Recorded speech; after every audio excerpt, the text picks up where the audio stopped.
think we're live. I would like to call the City Council meeting for September 2nd, 2014 to order. Would the clerk please call the roll? Bush. Here. Soldner. Here. Pyros de Carvalho. Here. Daveline. Here. Pruitt. Here. Pledge of Allegiance. I pledge allegiance to the flag of the United States of America and to the republic for which it stands, one nation, under God, indivisible, with liberty and justice for all. All right, and this morning's prayer will be given by John Carney with First Church of God. Thanks Good for morning, being here. Mayor. Good morning, Council. Would you join me in prayer, please?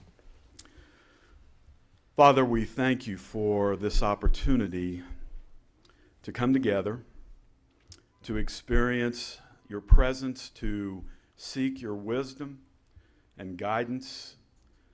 We thank you, Father, for the opportunity that we have to live and to serve in this community. And we know that there are needs and even problems that should be addressed, and we seek your counsel. We seek, Father, your guidance. We thank you for our elected members that are here to lead. And we ask for guidance for them. We thank you, Father, for those who are called to serve in this community. And we ask your protection upon each one of them.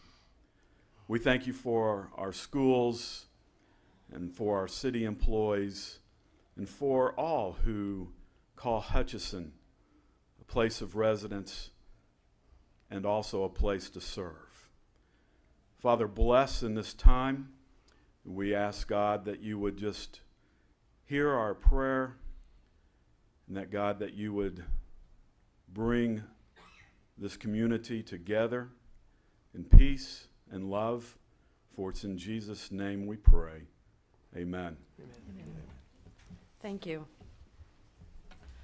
And it looks like our next item is a proclamation for the 100th anniversary of the International City County Management Association. And I have Jason Gage and Randy Riggs, the city managers from Salina and Newton, respectively. If you'd like to meet me at the podium.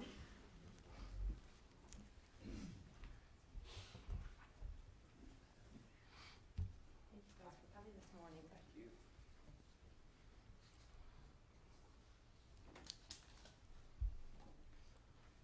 Whereas the year 2014 is recognized as the 100th anniversary of the ICMA, the International City County Management Association, which develops and fosters professional management to build sustainable communities that improve people's lives worldwide. And whereas this milestone in ICMA's history underscores the importance of the local government, management profession, and of cultivating the next generation of professional local government managers. And whereas the City of Hutchinson is committed to serving our residents proudly, proficiently, diligently, and generously by improving and enhancing the quality of life in our community. And whereas the City of Hutchinson has been fortunate to benefit from the work performed by local government management professionals every day on behalf of our community. Now, therefore, be it resolved that the City of Hutchinson hereby formally recognizes the century-long history of ICMA and its members in advocating efficient, effective, responsive, and exemplary professional management, the exemplary performance of our current and previous professional city managers, and our commitment to creating a succession plan that ensures the continued contributions of these individuals on behalf of our community. And thank you, gentlemen, for coming. And I can't say enough that we certainly feel this way about our city manager, and that he is all of these things I listed off, an exemplary performance. And so I'm sure your city feels the same as about you. Thank you, Nick. Would you like to say anything? You've got 100 years to. My name is Jason Gage. I'm the city manager in Salina, and I'd like to thank you for the opportunity to be here. I will say that if you go back to school, you learn about the difference between management and politics and how they don't mix. They're like oil and water. But the secret to this form of government is how the leadership, the administrative and management leadership mixes with the political and governance leadership. And I'd like to say that as a neighbor and a friend, that Hutchinson has been a great example of how that's integrated for great governance in a community, in a nearby community. We're proud to have Hutchinson as our neighbor, and look forward to all the wonderful things that you continue to do. Thank you. Thank you. My name is Randy Riggs. I'm the city manager of Newton, and it is an honor for us to be able to have John Deerdoff as a colleague, because this community realizes that the issues before you don't always keep themselves in the tidy boundaries that we know as our political boundaries, and there are regional and state and national involvements that are required to make sure that your community's interests are pushed forward. And so you're enabling and helping John be a part of the League of Municipalities leadership, and the Kansas City Managers statewide leadership is very much appreciated. So thank you very much for your vision. Thank you. Thank you.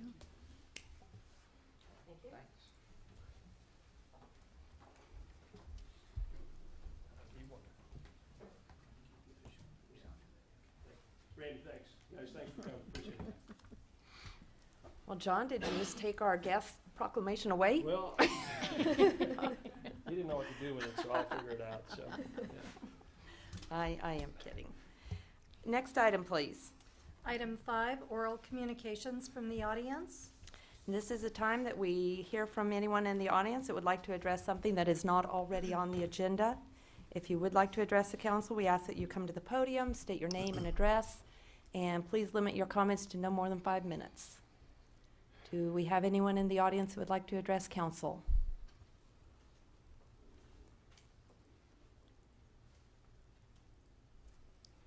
Seeing none, would the clerk please call the next item? Item 6A, public hearing on 2014 Memorandum of Understanding with Fraternal Order of Police. I'll make a motion, we open a public hearing. I'll second. We have a motion and a second. Would the clerk please call the roll? Bush, Yes. Soldner. Yes. Pyros de Carvalho. Yes. Dave Line. Yes. Pruitt. Yes. All right, we will proceed with the public hearing. First, we will open up with David Kite, who will represent the city's position. Then we will have a representative with the FOP that will address the council. At the conclusion of the presentations, we will open up for council questions back to both individuals representing both sides. Good morning. Good morning. Thank you for the opportunity to be before you, Madam Mayor, and also members of the City Council. This is, as you may recall, the third public hearing that you have held this year. This is my third instance to speak to you today. Unlike the two prior presentations, this is one with the Fraternal Order of Police. I'm going to go through a little bit of a history. Not too long. I realize I only have 5 minutes, so I will try to be very respectful of that. And then be available for questions as well. Lodge number 7 of the Fraternal Order of Police is a labor organization that is recognized by the City of Hutchinson, and they represent police officers and police sergeants. The parties have had collective bargaining agreements for many years, and the most recent one was effective through the end of last December. Those have been one-year agreements, and that one-year agreement expired without the parties being able to reach an agreement, and that is why we are before you here today. Collective bargaining began in February of last year. There were 6 formal sessions. The parties were not able to reach an agreement. There was one matter of impasse, which is the subject of today's public hearing, and that was Article 12, Section 9F, which we have discussed on 2 prior occasions. It is the same exact issue that the City Council addressed in public hearing before the Service Employees International Union for those 2 bargaining units, and also for the International Association of Firefighters for those 2 units. Essentially, the issue is the now expired collective bargaining agreement contains a provision that provides upon death or qualifying retirement, a member of the bargaining unit will be paid up to 480 hours of accrued but unused sick leave at the rate of pay earned at retirement. So it doesn't matter when you earn it, as long as you have it, you would be paid at whatever your retirement or near retirement wage would be. If you are not someone who has that accrued but unused sick leave, or you are not retiring or have a death during employment, you don't receive the benefit. So if you don't stay until retirement or you don't have a qualifying retirement, you're not entitled to receive this, even if you stay 20 years. As long as it's a retirement under Kansas law, then you're entitled to the benefit. What the city's request is to change the benefit. This is similar to the change that was made with SEIU and IAFF, so that essentially you could receive the benefit after 5 years of employment, and it would also tie the amount of pay to your usage, and in addition, it would also increase the number of hours that you could potentially have from 480 to 540. Now, the parties reached impasse in October of last year. There was a mediation with the Federal Mediation Conciliation Service in November of last year. The parties were not able to reach an agreement despite the effort of the mediator. And in January 2014, the Kansas Public Employee Relations Board offered the parties a slate of fact finders, but fact finding has not occurred, and we have been unable to have Lodge 7 go to fact finding. They have requested records, most of which we've provided, and I'll get into that in a few minutes. The city believes that there are some design flaws, and again, I won't go, I'm just going to read the slide. We've talked about this before. We've talked about the outlier that this policy is today. We've talked about that the policy doesn't differentiate between those who use it heavily and those who don't.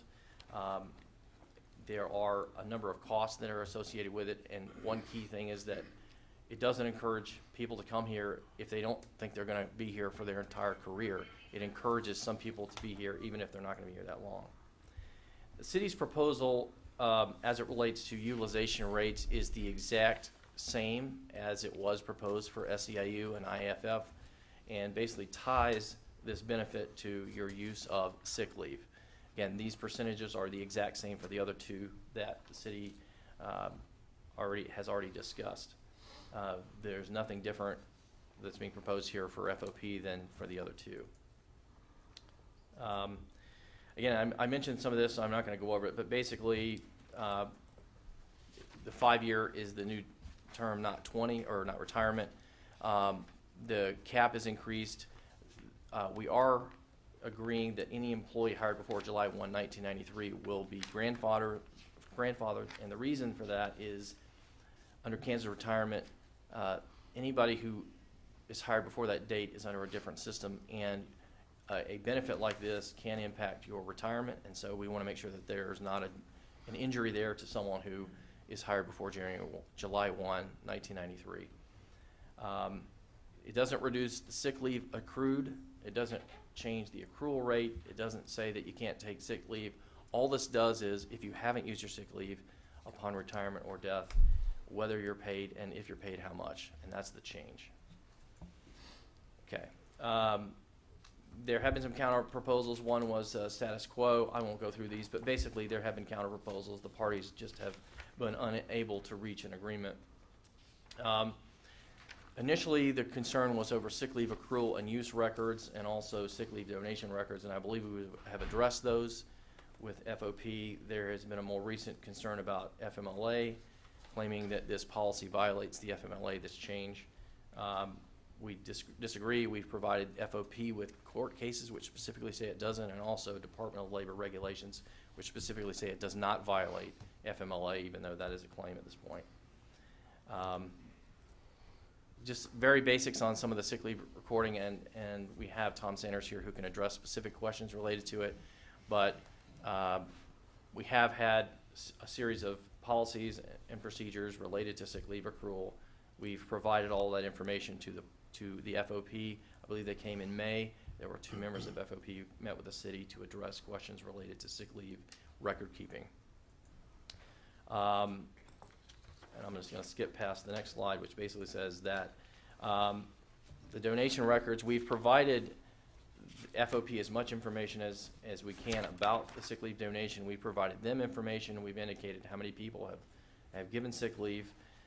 We've tried our best to work through this issue with FOP, but unfortunately we've not been able to do that.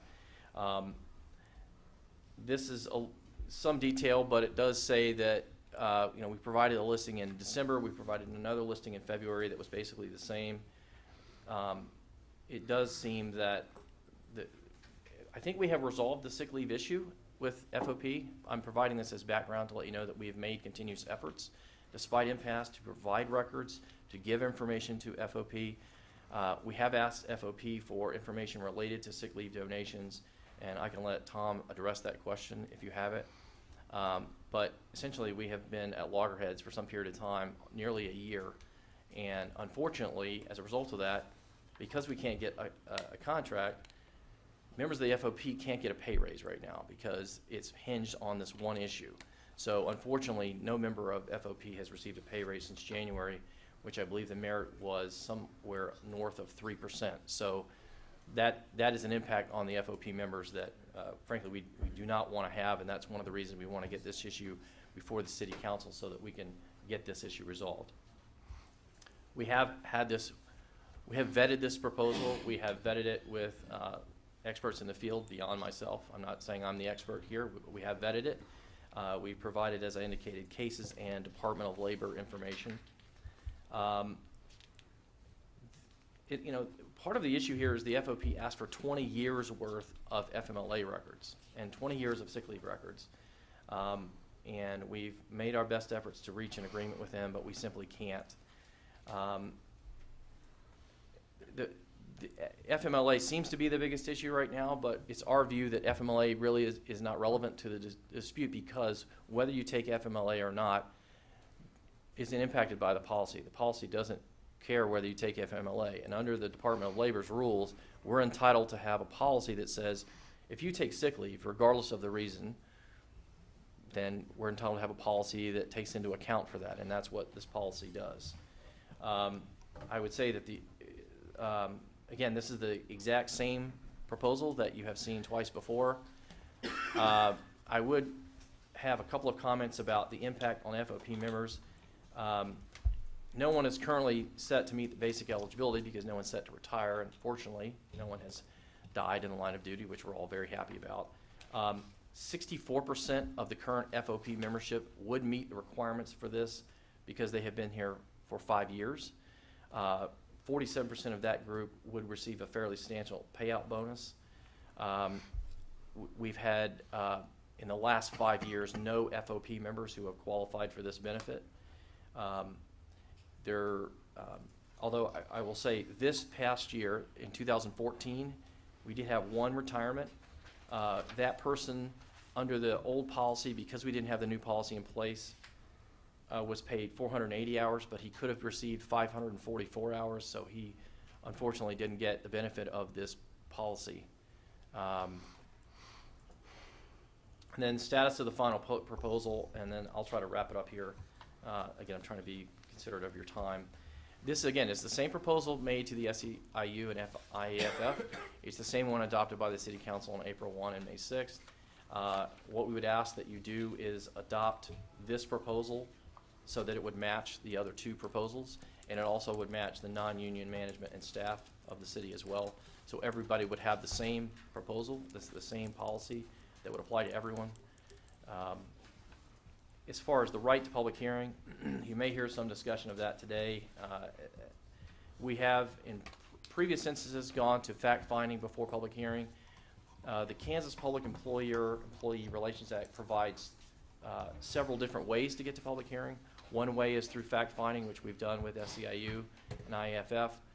One way is if you are a taxing subdivision, which the city of Hutchinson is, you can, if a resolution of the impasse is not reached 2 weeks before your budget deadline, you can go directly to public hearing. That has already happened. The deadline for 2013 happened. The deadline for 2014 has already passed. So you have a right to public hearing directly for that, and that's specifically in the statute. Sorry, I went back to here.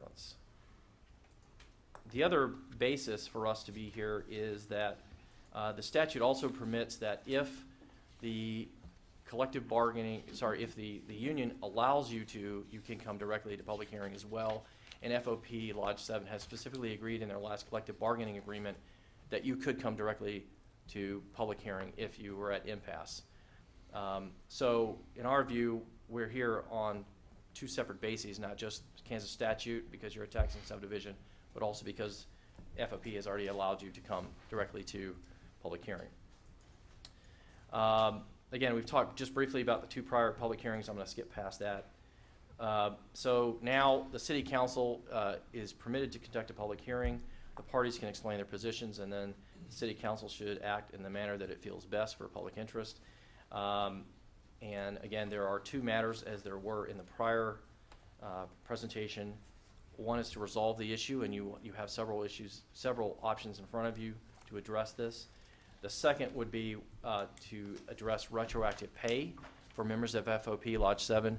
The city recommends the adoption of the city's proposal to resolve the impasse, and then also we would recommend retroactive pay as was done with IEFF and SEIU. And then I would be happy to stand down and take questions, or whichever your preference is. I think we'll go ahead and we'll hear from the representative for the FOP, and then we'll see if the council has questions. Good morning. Morning, Madam Mayor, members of the council. I'm Steve Bucati. I've been the attorney for FOP Lodge 7 for approximately 25 years, and made some old acquaintances again here today with Merle and Mr. Deerdorf and the chief. Preliminarily, our position is you should not adopt the city's proposal, and I will give you the reasons why in a minute, and there are several. First, procedurally where we stand. We disagree that this case is appropriately before you at this point. And I want to back up. After the parties declared impasse and were looking to fact-finding, we requested substantial additional information to the city that had never been provided during negotiations. Emails were exchanged between Merle Dye and myself way back in January, in which she indicated to me, Steve, I want to acknowledge receipt of your letter requesting specific information for fact-finding. We will work on getting this to you as soon as possible. Well, they still haven't gotten it to us. And there's some very important information we need, and I'll give you some examples why. First of all, we think the policy is extremely unfair because what it does is retroactively punish conduct that for years was considered to be fine. We're going back to 1993 and saying, when you used sick leave in 1993, it was fine, but now it's going to affect your retirement. That's number one. And the other thing is there are hours that have not been accounted for. We're still waiting for figures on the donated sick leave during that period of time. They've admitted employees should not be penalized for donated sick leave, but they can't even tell us what the donated sick leave was, and in their figures, they don't account for that. Another thing is that, and I can't give you the exact date, we will be able to come up with it if we ever end up in fact finding. For some substantial period of time, employees who were injured on duty, injured defending the citizens and property of this community, would be on workers' comp, but would only receive 80% of their salary. And then they were docked another 20% of sick leave. So, and they have not accounted to us at all for how many hours we're talking about, yet that sick leave, which was taken in order to prevent a loss of pay for someone, an officer injured defending your citizens, would now affect that officer's, what he could receive toward retirement. And that's the significant thing here. These payouts go toward their final average salary, which when KP&F determines a pension, that determines how much your pension will be. The third element is the FMLA, and I disagree strenuously with counsel. We have a lawyer's debate as to which section of the regulations apply to this. We disagree with the section he has cited. We believe a different section applies. And we believe that this policy does, in fact, violate the Family Medical Leave Act because it gives a disincentive and also penalizes people who have earned a benefit. And that's what this is. This is an earned benefit. The section the city cites deals with bonuses. This isn't a bonus. This is an earned benefit. Now, let me back up a little bit. Here's where we are. We're not at fact-finding. It's not the FOP refusing to go to fact-finding. We're not at fact-finding because we still haven't gotten the documents we requested almost 9 months ago. And the city, has a legal obligation to provide the union the information it needs in order, number one, to negotiate, and number two, to prepare for fact-finding, and they've not done that. We have now filed an unfair labor practice charge with PERB, and under the case law established by PERB, that means that the parties are not at a true impasse, and it is inappropriate for you to adopt the fact-finding procedure at this time. Or, I'm sorry, to adopt any final contract at this time, because these unfair labor practices have to be resolved. This is our recommendation, and I want to go through some more points that council made, but our recommendation is, we're in September. The parties should already be negotiating for a new contract. Our suggestion is you adopt all of the last agreement reached by the parties. Do not adopt this section on sick leave. Direct the parties to return to the table and enter into negotiations for 2015 over the sick leave proposal, and direct the city to provide us all the information we've requested. That, quite frankly, makes the most sense. And I wanted to say something. We're not really talking about a retroactive pay increase. What we're talking about is the step movement under the contract. That was frozen at the first of the year. We're not talking about an across-the-board 2%, 3%, 4% pay increase. All we're talking about is going back to the first of the year and putting these officers in the pay step they ought to be in. And we agree that should be done. I just disagree as a labor lawyer that that constitutes a wage increase. It is step movement that's been frozen. But we think that makes the most sense. If the council's not going to do that, then we think you have to direct your representatives to produce the information so that we can go to fact-finding. Although at this point, when they should already be in negotiations for a new contract, that doesn't seem to make a lot of sense for us. And here's the other thing. I think, and as I said, I've represented this local for decades. I think the city and the FOP over the decades have had a pretty good relationship. I don't believe there's ever been a fact-finding here in Hutchinson. And I've done probably as many or more fact-findings than any lawyer in the state. Generally, you get things worked out. But I will tell you, and the FOP and its members are very serious about this. We disagree with a lot of the characterizations that you see. We think this will substantially reduce the amount that members ultimately are paid in their retirement. Not by you, but by the Kansas Police and Fire Retirement System. And that's the thing that they are the most upset about. And the fact that all these things that shouldn't be counted to reduce their accumulated sick leave are being counted. But we don't even have the numbers on those. If you adopt their policy, the union will have no choice but to file another unfair labor practice, because we do not believe you got the authority at this point to adopt this without having exhausted fact-finding and with unfair labor practices pending. The other thing that the FOP is looking at, we don't want to do it, but I'm telling you, it's a real possibility if we can't get this resolved, and that is a lawsuit under the Family Medical Leave Act, because we do believe that this violates that. We would much rather sit down with the city and work this out. But we can't work it out until we get this information. And again, logically, and I've probably negotiated more public sector contracts than any one lawyer in the state. Logically, it makes the most sense. Let's get this contract done. We're ready to go to the table next week if we can get the information and start bargaining over this. The FOP has some proposals they'd like to make depending on what the actual documents show. We're going back to 1993, folks. We've got to have the information on that. Or there are many proposals. I've negotiated a lot of contracts. There's no reason we have to go back to 93. Maybe we go to some other date where the documents would establish what the actual usage was. So it's not illegal if it's done at another date? You just... Not a matter of illegal. What I'm saying is, for example, the FMLA needs to be considered. We don't have that documentation right now, okay? I think the most logical thing to do, and by the way, I don't know if you're aware, we had every police officer sign a release authorizing the city to provide the union with this FMLA data so that we can take a look at it. But we've not gotten it. And what I'm saying is, once we get it, then we can sit down and analyze it, and I believe make some counter proposals. But we don't have it.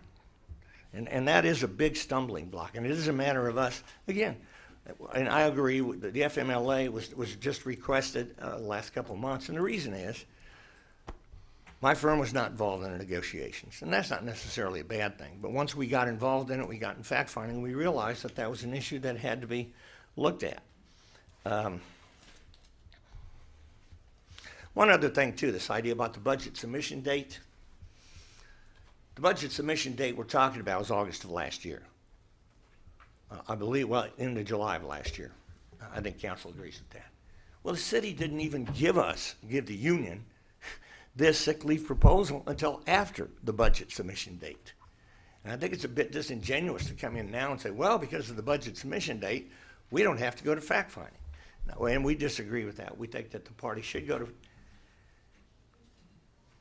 must go to fact-finding before you can impose a contract unilaterally. However, again, we think the best thing and the most logical thing to do is let's adopt this contract with everything but that proposal, send the parties to the table for next year's contract, direct the city to provide the information, and let the parties sit down and see if they can't resolve it.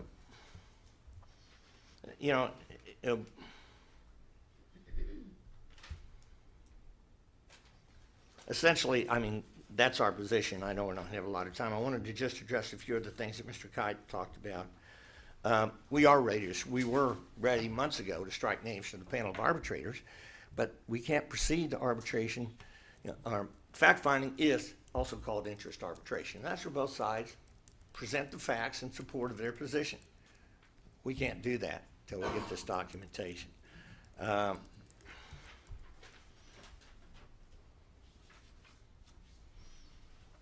And I think council acknowledged that this policy does have some design flaws, and I think it does. I think maybe it was well intended. I think it was shipped out a little too fast before a detailed analysis was done.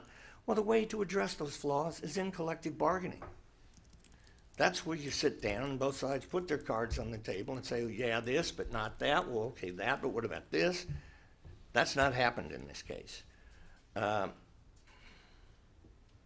the records we have gotten, and several FOP representatives have gone through this, records we've gotten so far are not accurate. We have found several errors in those documents. That has to be addressed. And I found that if both sides are sitting and dealing from the same basis of operative fact, it's a lot easier to reach agreement. But, I can't remember, somebody in Congress said this recently. You're entitled to your opinion, you're not entitled to your own facts. And that's part of where we are here. We need to know exactly what the facts are if we're going to seriously address this proposal that the city has made. And I disagree completely. The FOP has refused to cooperate. This idea that we've asked for 20 years of records, well, that's because their policy goes back 20 years. Well, what are we supposed to do? Just close our eyes and say, well, whatever you had and you lost it, tough luck. Well, obviously a good union's not going to do that. So in the final analysis, again, as I said, we would ask you to adopt the contract and leave out this section on the sick leave, direct the city to produce the documents we requested, direct the parties to get back to the table to negotiate for 2015. And I will tell you sincerely, if you adopt this contract, we're just going to end up fighting legal battles. We're going to be in front of PERB, we could be in court, and that's really not our choice. But I think the FOP feels very strongly about this, and I will tell you, Tyson Meyer, the president, met 2 weeks ago with the state FOP executive board. They've already indicated to him that financially they're going to back whatever the FOP needs to do. We don't want to do that. We want to get this worked out, but it's got to be worked out at the table. So that's our position. I'm more than ready to answer any questions you may have. All right. Let's open it up for if council has any questions for either Mr. Bucati or for Mr. Kite. I'd like to start with having Tom respond to the records issue. That seems to be one of the critical factors. If that's okay with That's fine. Okay, thank you.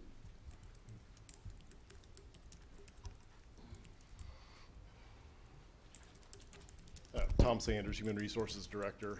I'm not sure which record-keeping issue you want me to address specifically. I mean, I can The sick leave, I know the accrual and the usage, we've worked very diligently to provide the FOP everything they've asked for.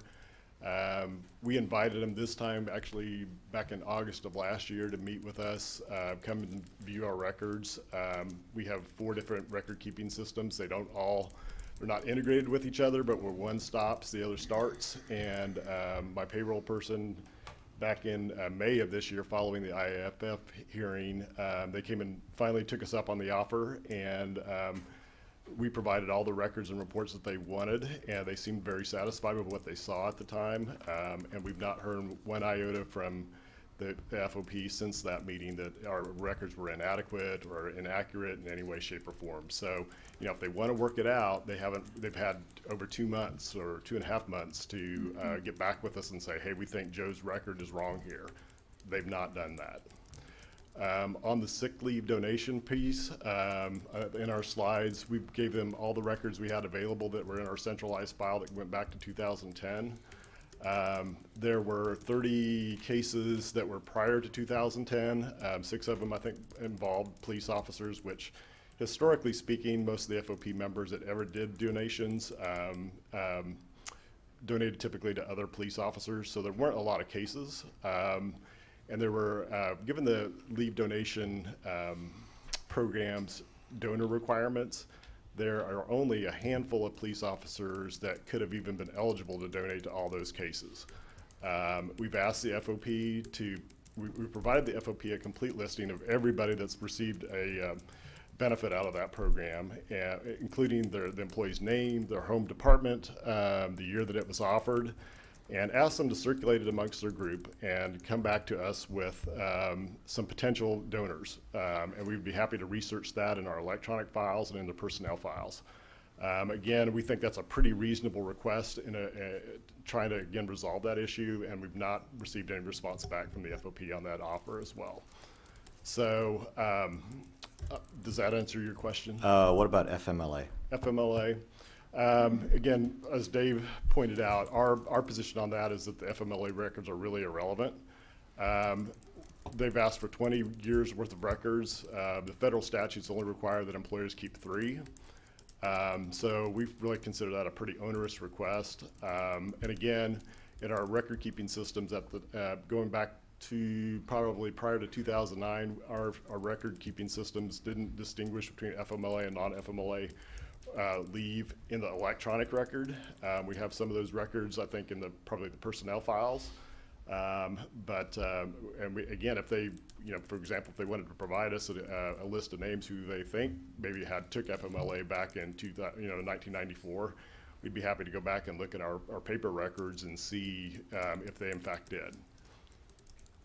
Tom, what difference, if an individual did take FMLA, what differentiation would that make to what we're counting as their history of usage? Aren't we stating that we're going to count it sick leave? Right.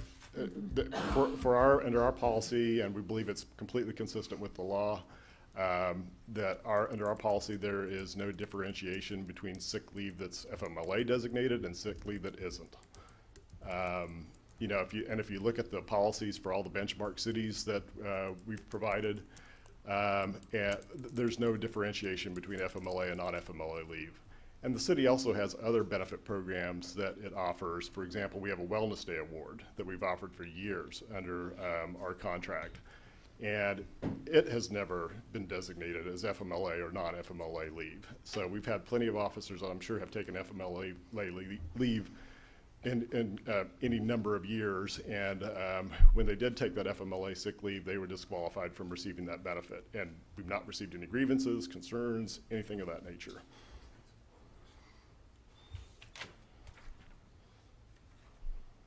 Does that Yep. answer that? Mhm. Do we have other questions for Tom or for the other 2 representatives?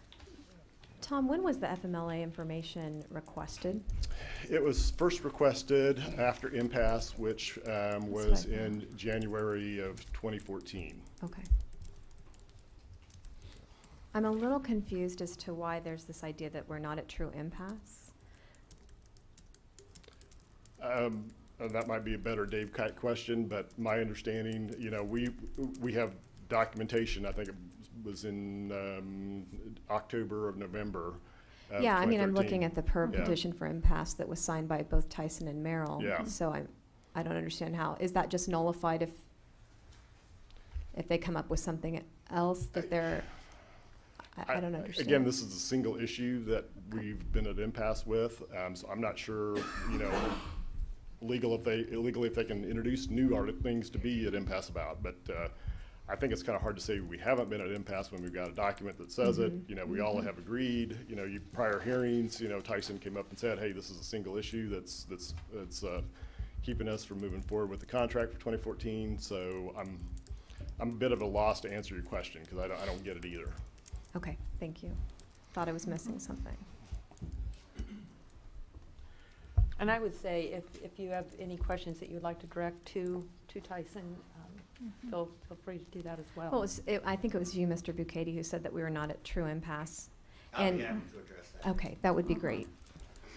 The law in this state is that the duty to bargain is ongoing and does not end when you are at impasse. And the case law is just absolutely clear on this. Part of the duty to bargain includes the duty to exchange information and to provide the union with information it needs to represent its people. By failing to provide this information, the city has violated its duty to bargain in good faith. That is the union's position. And PERB has historically held that when there is a bad faith bargaining charge pending, the parties are not at true impasse. That's the case law. Simply because several months ago the parties signed a document saying we're at impasse does not relieve the duty or the city of its ongoing duty to provide this information, which it has not provided. There are several things that Tom said I think need addressing, one of which is this idea of comparable cities. I mean, we're dealing here in a labor management relationship situation. You have a collective bargaining relationship with the FOP as you do with these others. I find it interesting that, and I know because I can tell you what's pretty much in every FOP contract in the state of Kansas. No city with an FOP contract is doing this. None, not one. And there's a reason for that. I mean, this is punitive, and it provides a disincentive. And one other thing, too, that I meant to tell you when I was up here before, this is not going to decrease sick leave usage. If you ultimately adopt this policy, your cops are going to take more sick leave, not less. Because they're going to say, well, you know, I was saving a lot of this because you could help me in retirement. Well, once I reach that threshold, once I reach that threshold, if I've had an appendectomy or something else, I'm just out of luck. So I might as well use it all. It is not going to decrease your sick leave usage. And so that's the reason offered for doing all of this. And again, we're not saying you should never modify the policy. What we're saying is at this point, with the city having failed to give us the documents, and you heard Tom pretty much admit they don't have documents going back to '93. Yet they want us to agree, and they want you to say that going back to '93, we're going to penalize these people without being able to differentiate these things. So we still think what makes the most sense is what I've urged upon you. And I think Tyson may have had some comments about the records as well. Go ahead. Tyson Myers, Fraternal Order of Police, President. We're going to talk about records. We have gone over there. We have received records that they have. The problem is what Tom gave us back last year are not accurate. We're up to one certain employee was 44 hours off. That alone would keep him from getting a benefit. We've done our own estimation. It should sound simple. If you accrued this many hours and I've supposedly used this many hours, well, what I have in my balance on my paycheck should match. It doesn't. No matter which way we do it, they never match because the records are not accurate. I don't know how you can set a benchmark or set a percentage off records that aren't accurate. Tom's records are not accurate. When he gave us the spreadsheet, it clearly showed that this is even on your new system without him using the three other systems. Brother Black is on the brand new system. He showed him using 70 or 80 more hours than what he actually used. I mean, that doesn't make any sense. I mean, those are the kind of records that we're depending on to set whether or not we've abused our sick leave or abused it extensively. Last time I checked, using 35% of your sick leave is not extensive. So those are the issues with the records. And they say that they can go back and pull paper records. That's incorrect, because Officer Harcrow has gone back to try to find records from 97 when he was injured in the line of duty. Those records are nowhere to be found. Even on this brand new system that we're talking about, not the other three systems that who knows how many issues we had with that, we still have inaccurate records. We have officers with not enough sick leave that should be there, that didn't get transferred over when we went to the new system. Vacation hours that didn't show up when they should have showed up. Accrual of sick leave that didn't show up when it's supposed to show up. And the only way it's getting addressed is that certain officer has to come over there and talk to the city and get it fixed. If they don't come to the city doesn't even address it. They're shortening us sick leave, they're shortening us vacation time, and we're supposed to go back to 1993 and have accurate records on 4 different systems. This is a brand new system. It's supposed to be one of the better ones, and we're still not accurate. And you can ask any payroll person, and she can tell you that that's not accurate. We have to come over and get it fixed. That's my issue with that's been my whole issue ever since we brought this policy up. And it's incorrect that the first time I ever brought up FMLA was this year. That is incorrect. I brought it up during negotiations. I said I talked to my attorney, and I believe that it's going to violate FMLA. I need to find out more information. That was stated to Merrill in negotiations. So that was last year. Any other questions about the officers donated sick leave? They give us a list. I'm trying to ask officers, have you donated any sick leave over the last 10 years? Some of them don't know. They don't know if they did or didn't. That should be information that the city can provide us. I've looked at the old records. The old records don't distinguish whether you took Family Medical Leave Act, whether it was injury leave, whether it was just regular sick leave, or whether it was donated leave. It doesn't show that. There's no way to show that. So those are a lot of the issues we've had, and you're setting it off of how much we used. Well, if you can't tell me how much I've used, and you have to guarantee me that since 2005 to 2011, that you accrued my hours correctly. So some of us worked 8-hour shifts, some of us worked 10-hour shifts, some of us worked 12-hour shifts. It sounds easy, but if 9 months out of the year you work 8-hour shifts, and then 3 months out of the year you work 12-hour shifts, and their records aren't accurate on that, we got to go back and fix that. A lot of officers probably didn't pay attention to it then because it wasn't going to affect them when they retired. So that's the issue we have with records. I don't know how we can adopt this and have an accurate depiction of how much I've really used. If I've really only used 40%, but your record shows you 60%, that's pretty unfair. Tom?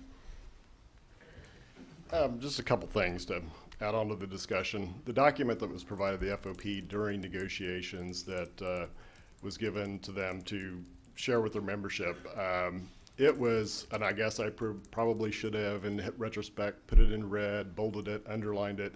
It was an estimate, and that's all it was. We never indicated in any way, shape, or form that it was the end-all, be-all for records. We told them that, you know, if we have an officer that leaves or retires, we would scour the records with them at the time and go through everything. But, you know, when you're dealing with 65 or so members, this was a good way for us to get close. And in terms of the record keeping on when officers change shifts, the different accrual rates from when they work patrol to detectives, that kind of thing, our system tracks that to a T. I've been around here 8 years, and believe me, we know officers look at that and ask questions and get things corrected in a timely manner. And we're always, and always have been, very receptive to any kind of questioning of the records.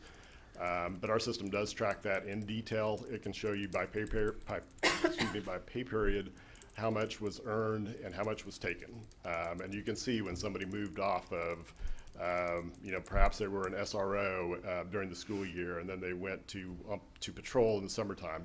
You can see that in the system. You can also see when an officer may, if they've been here around a long time, and it takes a long time to get there, may have hit the accrual cap that was in place. And you can see exactly when they stopped accruing. So I know this notion's been put out there that our records aren't accurate, but they are. I have 100% confidence that we can be fair to anybody who has that is leaving or retiring. The other notion too about how this impacts KPNF retirement. Again, that July 1, 1993 date, that employees that were hired from that day forward, this bonus payout basically has no impact on their calculation for KPNF. It's only those employees that were hired before that date. And currently there are only 2 employees in the FOP that qualify for that. And I So- wanted to ask about that. I know Mr. Bucati stated it as though it was going to negatively impact anybody, and that had been our understanding, is that it was only from prior to the 1993 date Yep. that it was actually factored into your total earnings. Mr. Bucati, would you like to address? No, you're right. Okay. And I apologize for that. I thought there were more than 2 people, but still, those 2 people will be adversely affected. They won't under this policy because we've grandfathered them out. They were Yeah. grandfathered in, yeah. Right. Yep.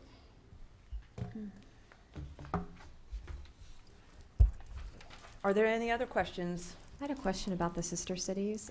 It was indicated that nobody else has, well, I mean, is it pretty standard that there are sick time payouts? That's such a foreign concept to people in the private world. So Yeah. across the board, 100% sick time payouts, is that how it works? There's only one, we typically have what we call our benchmark cities that we use for comp comparison purposes and benefit purposes. And we provided you that list, I think, at the prior hearings. I believe about half of them don't provide any payout of sick leave at all, period. The majority of them pay out some kind of formula, and it's usually a percentage of their balance. So right there, that's kind of a indirect utilization rate. You know, if you've used a lot of sick leave over the course of your career, and you're getting 20% of that or 30% of that, you're getting less than what the guy who didn't use a lot of sick leave. And you'll also, if you want to read the policies, I'll be more than happy to provide them to you. None of them reference FMLA being exempted from the calculation. So, Thank you. So Tom, why didn't you choose that option? A percentage at the end of the game, so that person can use whatever sick time they wanted to. Yep. And if you had 1,000 hours and the city's willing to pay 40%, Yep. you know, you get that number, or, I mean, why not do that? Wouldn't yeah, that be simpler? That's a good question. It would be simpler, but at the end of the day, what we really try to do is equalize around 45 to 50% of your total sick leave that you would have accrued. If you fell under between usage and payout, you'd get about 50% of what you'd earned. And that's where if you look at the statistics provided for the Department of Labor, the average sick leave utilization is somewhere about 5 or 6 days, which is about 50% utilization under our system. So that's where we got that number to start with. And so somebody who's used less gets a bigger percentage than somebody who's used more. And then if you've used the benefit substantially, you've already received that pay, in our opinion, and really aren't deserving of this extra bonus program that basically is how we're characterizing it. So, Well, and I think that's a good point. You know, I appreciate everybody's position, but, you know, I see where staff's coming from. You know, it's frustrating to me when I look at my chart here, and of course, I don't have any names, but, you know, I have an officer here that has been in service 19.6 years and used 1,366 hours. I have another officer that was here 19.5 years, so 1 month less, and they've only used 564. So basically, the first officer was paid for 800 hours of not coming to work, while the fellow law enforcement officers had to cover that person's position. And I talked with city staff, and there wasn't any cancer involved, or didn't have a sick wife or something. I mean, there has to be some way to reward the officers that are showing up on time, on work, taking care of business, that they get more of a payout at the end. And another way to identify the officer that did get to sit at home 800 hours more than the other officer, that they get less of a benefit at the end, because just what you said, they were basically paid 800 hours for not working. And then at the end, they get the same benefit of the guy that worked 800 hours. I mean, there's a level of inequality in that and fairness that we need to address. And I appreciate staff's, attempt to find a way to do that. I mean, I'm not sure where we're going from there, but there is a significant issue here with some officers. And I'll just say that this is in my company as well. I see this the time where I've got certain people that are always sick on Friday or Monday.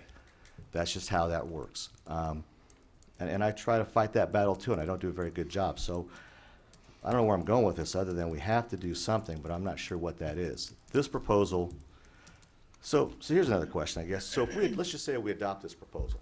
We adopt it the way the city's putting it out. And because next week, I mean, of course, the union's going to do whatever the union wants to do. Sue the city, do this, do that, whatever. I mean, whatever that would be is what that would be. But then next week, you would start a negotiation for the new 215 contract. And I feel pretty confident that this is going to come up as an issue for negotiation for the 215 contract. So wouldn't this be a way to get this on the table, get the ball moving forward, and then get the parties at the table next week to sit down and look at whether this needs to be modified or addressed or a back-end program? I mean, it's just been a year since these officers have gotten their step increase. That's just ridiculous. Sorry, that's my speech. Who's next? Well, I just wanted to hit once again on the FMLA, since that seems to be the real bone of contention on having all those records, and I guess I'm trying to rationalize through if there was this easy to hand you listing, since we're not differentiating between FMLA leave or sick leave, regular sick leave. Yeah. What difference? What is the benefit of having that document? Would you like me to address that? Sure. Well, number one, we think from a legal standpoint, there is a difference. There's a legal significance. Secondly, we need to take a look at it to see how much of this was actually FMLA. The fact that the city may not be accounting for it differently does not mean that passes legal muster. So I think we're entitled to it. We're also entitled to look at it to see how it impacts the overall thing. I want to address what Mr. Bush said. One thing I've learned, I've been representing cops since 1981. I'm a businessman. I have employees like you do. When I've got a cold, I can go to work. If my arm's in a sling, I can go to work. You're a police officer. You got to be healthy. These are the folks that are out there protecting all of you and all of your citizens and your property. You don't want cops out on the street that are sick. You don't want a cop coming to work who's got a virus that can infect an entire crew, and now suddenly you're 6 people down. So it is, quite frankly, I think normal for police officers as a group to have a little higher use of sick leave because they need to be healthy when they're out there on the street doing their dangerous job. And the other thing is, I don't know who this individual was that used 1,000 hours, but you can't throw the baby out with the bathwater. Quite frankly, and again, your suggestion demonstrates to me how the parties need to really negotiate over this. Why not just do some type of flat percentage? And there may be some ballpark area where the two sides can agree. And this staggered step thing, quite frankly, has never made sense to me. And I understand staff wants to address what they think is a problem.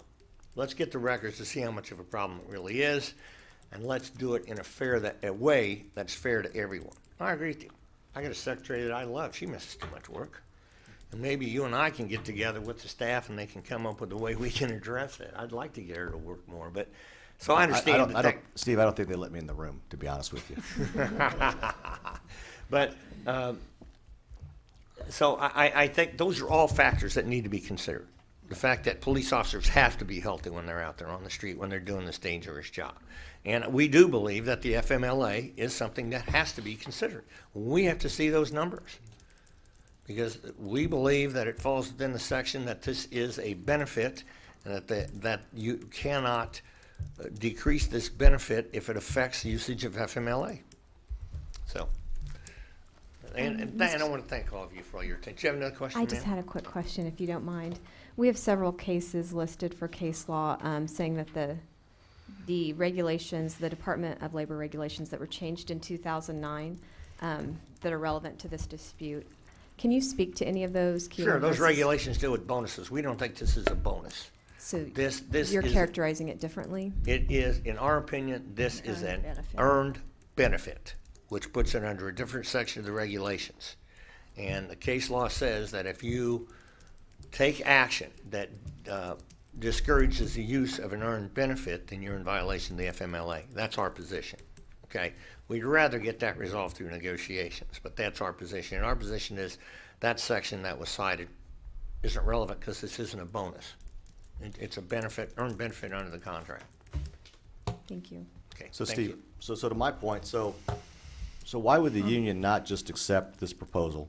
Because you're gonna be sitting at the table in a week to renegotiate the exact same proposal. Nobody's retiring this year. You've got plenty of time to work through these issues, and you're gonna bring it up again whether we approve it or not. Why not just move ahead instead of trying to lawyer up and basically cost the union a ton of money versus our salaried attorney? I mean, it just doesn't make a lot of sense to me. Well, I don't know what you're going to do, how you're going to defend these things. What I'm telling you is, I think it makes the most sense because even, and Tom, and obviously Tom's put a lot of work into this. There he is. Tom's done a lot of work on this. Even he's admitted it's imperfect and that his numbers are estimates. So let's sit down and try to work out a procedure. Let's make counter proposals back and forth. My understanding is the few counter proposals that the FOP made were just basically rejected out of hand. That's not negotiations. There needs to be give and take in negotiations. You need to sit down, and the numbers will really help. And there's I can think of a dozen different proposals that could be made that could possibly be acceptable to the parties. You need to take a look at, why does it have to go back to 93? But let's take a look at all kinds of different things. How are we going to treat donated sick leave? How are we going to treat these other issues? That should be negotiated, and it hasn't been. So, you know, I've negotiated a lot of contracts. The one thing I tell my clients is always be creative. Try to come up with, you know, ways that can break a logjam. Try to think, you know, I don't like that phrase outside the box, but try to think of things that can be creative, that people can kick back and forth. And again, and I think you guys know this, I mean, there's been a pretty good relationship between this union and the city. There's not been a lot of litigation. I don't think you've ever had a fact finding. Not been many arbitrations. I mean, it's a pretty good relationship. So I've told you what we recommend, and we'd like to see you do that. Tell them to give us as much information as they can. Let's try to get it verified so it's accurate. Let's sit down and let's really do the give and take that negotiations require. Any other questions? I had a question maybe for Tom. I don't know if it was for Mr. Bucati or you, but if federal regulations only require that we keep 3 years, there's no way we have that, do we? 20 years of records? You know, they would have to be in their hard copy personnel files, Okay. you know. So we'd have to go through each and every personnel file of anyone who. Yeah. When they Okay. retire. And, yeah, Right. yeah. Yeah. Dave, would you mind talking a little bit about this FMLA lawyer argument as it's been described and what a layperson's supposed to make of this? Okay. I think Mr. Bucati accurately reflects that there is a dispute between the parties about which part of the FMLA applies. We believe it's a bonus. We don't believe it's an earned benefit because if all of them quit today, they don't get it. It hasn't been earned. Under the current policy, you don't earn it until you either die in the line of duty, in which case it would be that point earned, or you retire under KP&F. It would be earned at that point. And the cases that we have found and the DOL regs that we have found say it is clearly a bonus, and under the DOL's regs from 2009, the city is entitled to have a policy that says you can have a bonus that is paid out upon meeting certain benchmarks, and you are entitled to include in the qualification of those benchmarks any leave, regardless of whether it's FMLA or not. That's part of the reason we don't believe that the FMLA records have any relevance here, because it doesn't matter whether you took FMLA or not. We're not, you know, if you were here, that's one thing. If you weren't here, that's another thing. So we think this is much ado about nothing, frankly. This is a way to kind of prevent this from happening. And I would say one thing to address an earlier comment, they have referenced the prohibited practice charge filed against the city, but those didn't, that charge didn't happen until we notified them that we need to get this issue resolved and we're going to the city council for public hearing. So a week after that, suddenly there's a charge filed against the city. So, you know, the fact is we are at impasse. We've been fighting over the same issue that we've had since last year. And so the issue of the records related to that impasse issue, in our opinion, doesn't say we're not at impasse anymore. They've agreed we're in impasse, we're at impasse, because we can't get the issue resolved. That's our view. Okay. Thank you.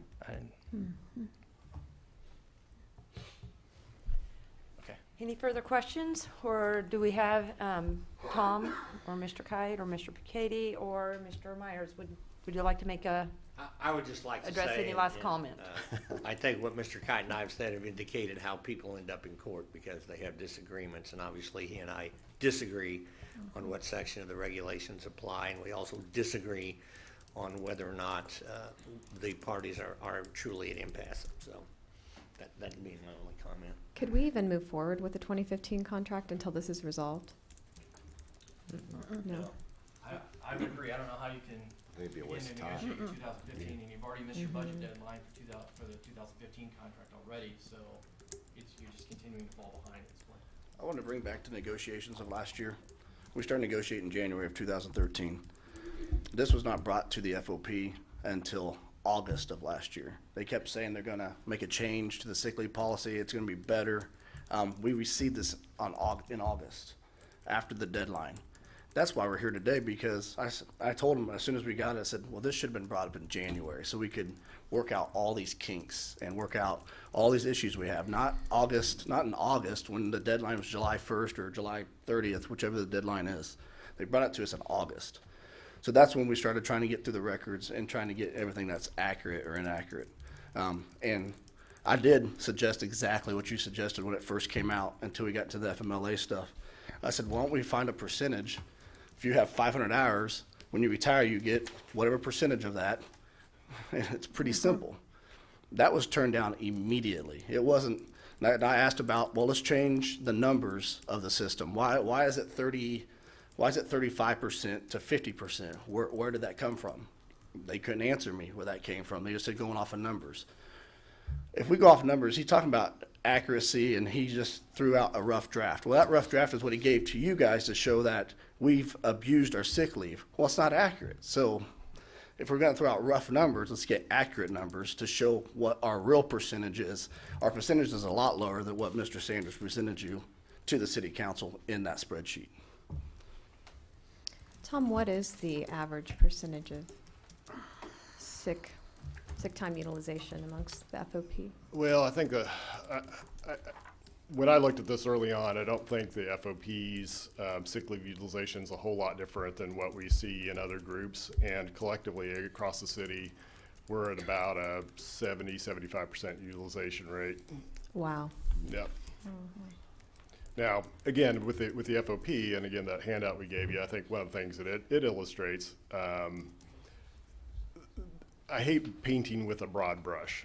There are some officers in there, quite a few of them actually, that have really great utilization rates, and then there are others that don't.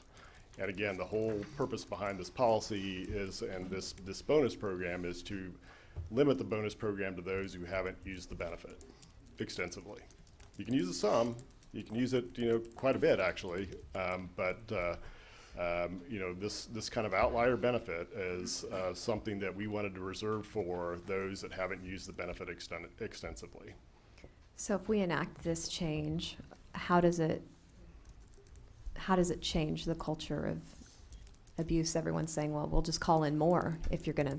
Yeah, and that, I mean, what needs to happen at the director level There's a too? management component to all Okay. this. I mean, our supervisors obviously need to do a much better job probably of really understanding why people are gone, and does it fall under, did somebody need intermittent FMLA or what's going on with that employee? So Or are there health problems that need to be absolutely. addressed? Yep. But it does trouble me a lot, especially when we're talking about law enforcement, where, again, they have a duty to be honest at all times, that, there's kind of this undercurrent that, well, if we adopt this policy, everybody's going to start cheating. Well, that's troublesome to me. We expect all of our employees, police included, to use the benefit as it's intended. If it's a legitimate use, we have no issue. And I'll just tell you, I don't worry about that at all. If an employee of any business, my business, your business, the city, I don't care, landscaping crew, if they want to abuse the system, they're going to abuse the system. They're going to find time off and they're going to take advantage of it. And for the folks that don't, they're not going to, even though they see other people do it and they see the opportunity to do that. I think that's just, I don't know what that is. I don't think that's just realistic. I do appreciate that people that, whoever they are in whatever business, that use the benefit and get paid to be at home when they're not sick or whatever, shouldn't get also the same payout as the people that respect the process and the system at the end. I don't know how we get there. I mean, I see this is what staff came up with, is their idea of trying to figure this out and to come up with a way to do that. And I appreciate that. I also appreciate, we haven't mentioned the fact that, instead of right now, I think you get 480 hours.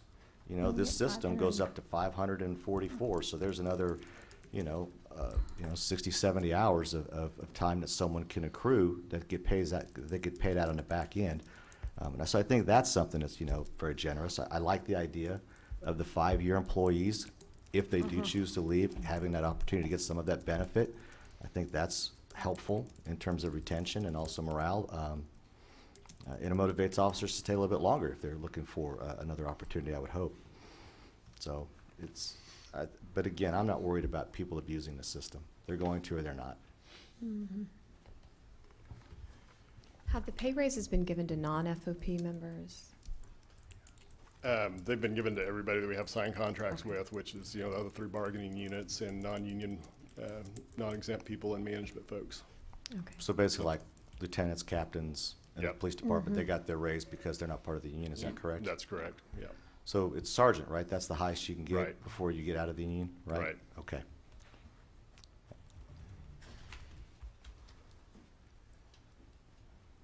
Okay.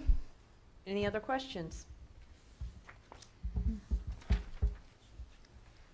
Hearing none, do we have a motion to close the public hearing? I would move to close the public hearing.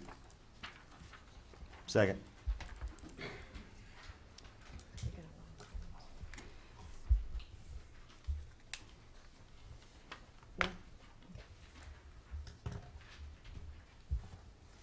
We have a motion and a second. Would the clerk please call the roll? Bush, Yes. Soldner, Yes. Pyros de Carvalho, Yes. Dave Yes. Pruitt. Yes.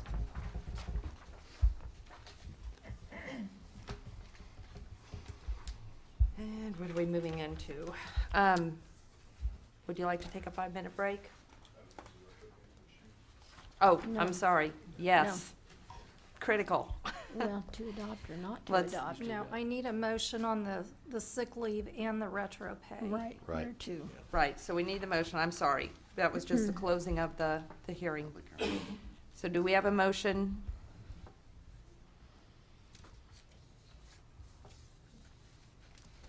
I would move to adopt the city's final proposal wherein employees hired before July 1, 1993 will be grandfathered under the sick leave payout provisions in effect prior to the 2014 contract year, and employees hired on or after July 1, 1993 will be subject to the city's new sick leave payout provisions as proposed. We have a motion. Do we have a second?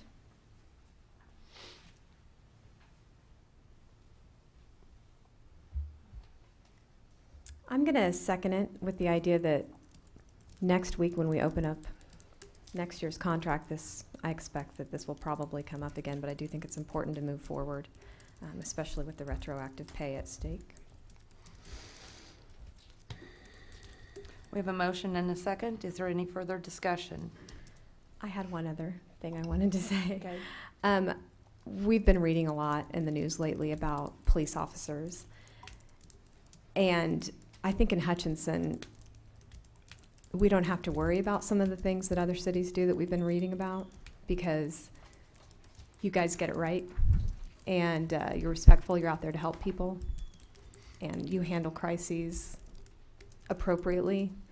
And I just wanted to express my gratitude for that. I'm sure all of council feels that way. So I hope this in no way reflects on the way you feel we appreciate you, because you do an outstanding job. That's all I had. Thank you. Any other comments? Hearing none, would the clerk please call the roll? Bush, Yes. Soldner, Yes. Pyros de Carvalho, Yes. Dave Yes. Pruitt. Yes. I'd like to make a motion that we grant retroactive pay to members of FOP Lodge Number 7 bargaining unit. Second. Would the clerk please call the roll? Bush, Yes. Soldner, Yes. Pyros de Carvalho, Yes. Dave Yes. Pruitt. Yes. Now, would you like to take a 5-minute break? Yes.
Out there. Part of the public record. Yep. Oh, we lost John. He'll come back. Well, we'll wait, should we go ahead and start or wait a moment for Mr. Dierdorf to return? I think we'll just go ahead and start. Yeah, let's All right. get going. That's the consent agenda. He'll be fine. Well, whenever we get the high sign that we're back on. Aha. Oh, there it is. We just did. It's a thumbs up That's from the it. door. Okay. We are back. Would the clerk please call the next item? Items 7A through G, consent agenda. I move to approve the consent agenda and authorize the mayor to sign. Second. We have a motion and a second. Any further discussion? Hearing none, would the clerk please call the roll? Bush. Yes. Soldner. Yes. Tyros de Carvalho. Yes. Dave Line. Yes. Pruitt. Yes. Next item, please. Item 8A, consider resolution approving Hutchinson Rod Run as a special event. Paul Brown, City Attorney. You have before your council basically a resolution that many of you have seen before. The only thing that's really changing is the dates and the map that you see around you now of the actual special event district has not changed much either. There's been an inclusion of a portion of George Powell Park. Some of the parking lots along Main Street, there's reduced involvement of those parking lots, particularly next to Pillars building there. And it helps with some of the tenants that are also in the building to the south of there. But for the most part, there are no real changes except maybe to kind of finesse and get away from or around the Wiley Building project during this time, which is still ongoing. It's just got the current dates that's changed. Besides those two things, there's really nothing different from the previous year. It's the same event, same security, and they have been in contact with the city. I've been informed this morning that Jim Groover is heading up the Rod Run project and had to address some medical needs this morning, so he is not able to be present. Council, I would ask that you approve this resolution, and I'll address any questions that you might have. Paul, one of the items that came up with this is one of the first events that would use the Special Entertainment District state statute where you can have, I believe, alcohol and carry it around. So first question is, so everywhere in that area during this event, you can carry an adult beverage, is that correct? That's true. Okay. Have we had any problems, and I don't know if this is a question for Dick, but have we had any problems with alcohol consumption or related alcohol issues at this event in the past? I'm not aware of any. He's shaking his head, Okay, no. and Is the that- chief would know. That's a no? Okay, Yeah. I mean, I know you signed off on this project, but I Yeah. just wanted to make sure that there's not been any problems in the past. Okay. Thank And you. if there had been problems, council, we would inform you of that and address that and take that into consideration in future renewals of that. But the Rod Run has been in place for several years, and we have not had problems. And, you know, when we first did it, there was kind of some apprehension about that. But it has not been a problem, and they understand that they have to man the barricades around that district. They have to control the access to and the alcoholic beverages that are consumed within that area. You can't bring them in from outside, and from the inside, they cannot go out. But it has been essentially a very positive event for Hutchinson, and that's why I don't have any problems recommending its passage. Great event, a lot of volunteer time that goes into it, so we appreciate those who put in that time. And with that, I you would like to make a move to motion? approve the resolution to authorize a special event pursuant to City Code Section 18-801 and authorize the mayor to sign. Thank you. Thank you. We have a motion and a second. Is there any further discussion? Hearing none, would the clerk please call the roll? Bush. Yes. Soldner. Yes. Tyros de Carvalho. Yes. Dave Line. Yes. Pruitt. Yes. Next item, please. Item 8B, consider resolution and letter of support for proposal to the Kansas Housing Resource Commission by Integra Property Group. Good morning, Irene Hart, your Housing Program Manager. This is an application by Integra Property Group for low-income housing tax credits. You all are familiar with the low-income housing tax credit program. The last couple of projects that you approved were the Wiley Building and Commerce Gardens. Now Integra Property Group of Seattle, Washington is proposing to acquire and rehabilitate the Clusters Apartments at 1401 East 23rd Avenue. The complex includes 18 garden, one-story buildings containing 75 units and one accessory building. The property was built in 1981. The Integra Property Group specializes in acquiring and preserving housing units made affordable through use of housing tax credits and project-based Section 8 support. Their portfolio currently spans 11 states and over 10,000 affordable units. The company proposes to acquire the property and spend nearly $1 million to rehabilitate the complex. The company will be preserving affordability for the long term with a 20-year contract supplemented by a 30-year agreement to maintain affordability. And by affordability, it means they'll continue to rent to families at 50% of area median income and preserve that resource for the city of Hutchinson. If this went out of affordability, we would lose 75 families would lose the ability to remain in affordable housing. Years ago, developers applied directly to the state of Kansas for housing tax credits, and they were awarded without any input from local government. Since then, as part of the application, the developer must submit a resolution and a letter of support from the city council along with their application. The applications are due this week, and if approved by the Kansas Housing Resources Corporation, the project will preserve 75 units of affordable housing within the city of Hutchinson. There's no direct impact on the city budget. They're not requesting anything other than a letter of support and resolution of support, and we will receive building permit revenue from the rehabilitation. I'd be happy to answer any questions you might have. Irene, to your knowledge, is this acquisition contingent upon their receiving and being awarded the tax credits? I would assume so, but I don't know that for sure. So without the tax credits, then will the current ownership remain? It Or do may you know? still remain, when these were built, they had a 30-year contract Right. For affordability. The contract will be expiring, and they could, they could sell it, they could turn it to market rate units, so that the Well, they future could is turn it unknown. to market rate? Right, because their affordability contract Affordability is contract expired. expires, okay. Mhm.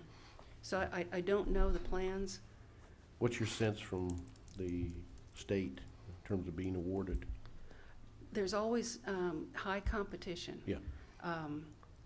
I would hope that preservation rather than new construction would be, Okay. receive a higher priority by the state. Okay, very good. And these people obviously know what they're doing. Yeah. This is their line of business, and they do it nationwide. So Okay. they have a track record that Yeah. can be examined by the state. So if awarded, would it be another 30-year? They're planning between this gets technical, and I don't know that I understand it all, but there are contracts that are signed with the federal government, and one of them is a 30-year. The other one's a 20-year. Okay. So you just don't know. Okay. I don't know the intricacies of it. Once you get into this level Yeah. of financing using tax credits and contracts and agreements and bond financing, it gets technical. I think the 20-year agreement mandates that they are affordable to 60% of the area median income, but the 30-year regulatory agreement mandates 30 years at 50%. So it serves a lower income population over a longer period of time.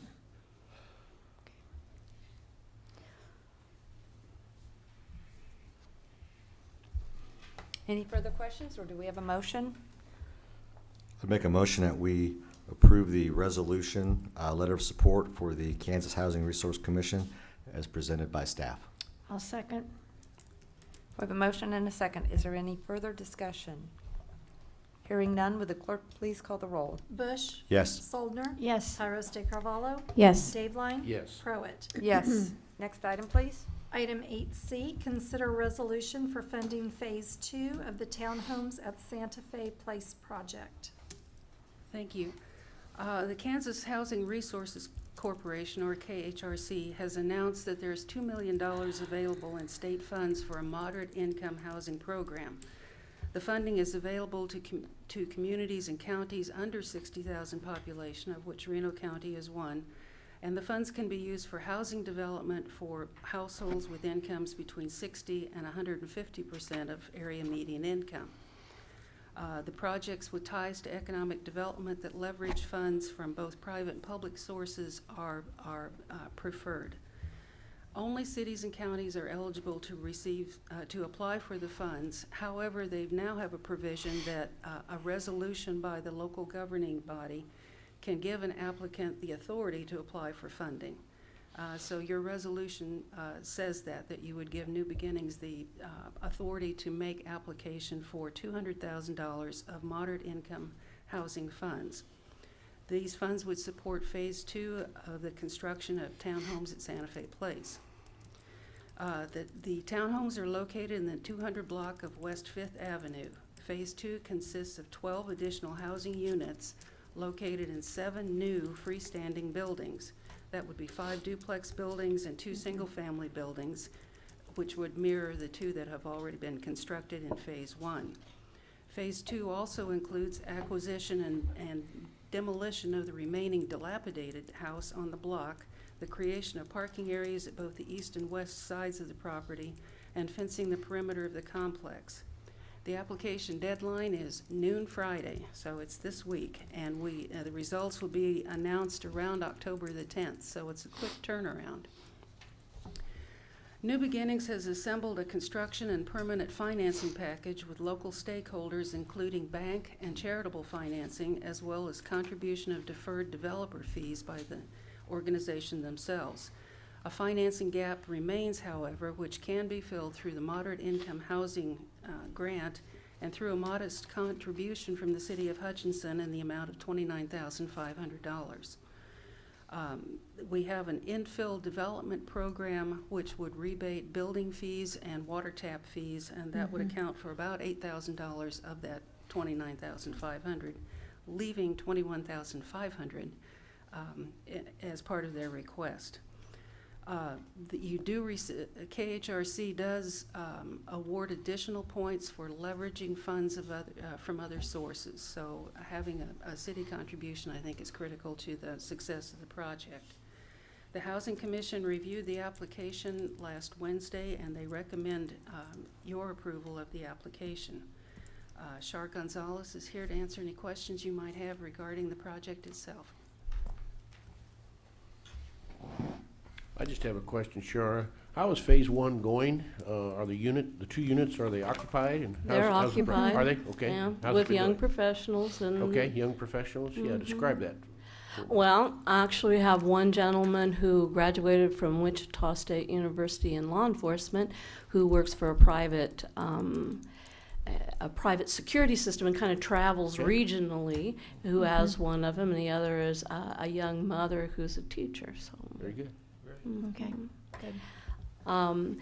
The structure of this, it's a $1.379,500 project. All the sources that we have put together at this point are pending. Okay, it's the bank, where they are reviewing it now. The community foundation at a 2% level of financing. And of course, the only thing that's solid actually is our contribution, the developers we've agreed to. But what I mean by that is any one of these elements doesn't come through, the project can't go forward. The 29.5 is a gap filler because and I really appreciate Irene in the fact that she went and evaluated last year's proposals, applications to KHRC, which we applied and did not receive that. And it's really an economic development tool so that it was smaller communities who had manufacturing that would bring in jobs if they had the housing. It was tied specifically to employment, to employers. And the average was about 20,000. That's why in this particular arrangement, 2 more of the townhouses that reflect the ones that are already there are market rate. So the other 10 then are at 120% of area median income, and some are in duplexes at 2 and 3 bedrooms. We had to increase the density in order to make the project work. So really, the gap here is the 29.5. And last application, we asked the city to do the same thing, and I think that it was worded up to 32,000, and in fact, I think it came in at about 22, and it was the last money in as needed in the project. To finish the economic development piece, we've made a case. Our labor force is professional, young professional, and the need for housing. And so we took a look. I read the Chamber's 2013 report, Irene's HAT report, and the housing needs assessment to put together the fact that we have a need in that entry-level young professional, and that it's not tied to particularly any one industry, but the top 5 out of 7 of our industries, our employers, are they're medical and educational, and they're young professional. So we're hoping that this argument makes the connection for them and why they would fund this project. And we're requesting the $200,000, which equals $20,000 per unit. That it would be at 120% of area median income. How do they find out about you? How does a potential tenant find out about Santa Fe Place? Well, they're fairly visible. There's articles in the newspaper, and we advertise on Hutch Rents. Okay. And we have a waiting list. And part of the reason for the market rate last time was we had so many people interested in those 2 houses that made more than the cap at 120%. I mean, they were in the $75,000, $100,000 a year range, which we had not anticipated the desire at that level. So we wanted to offer 2 more at market rate where there weren't restrictions to accommodate those folks. What will be the pace of the development of Phase 2 in terms of timing if you receive Well, if we funding? receive it, we would begin immediately in November and hopefully done by next summer. Really?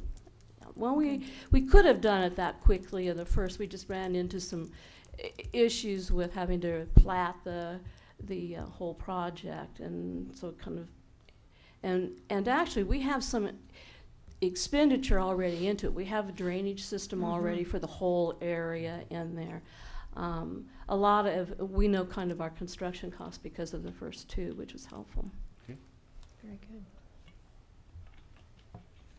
You know, I'd just like to commend you and New Beginnings for what you've done. You've taken a very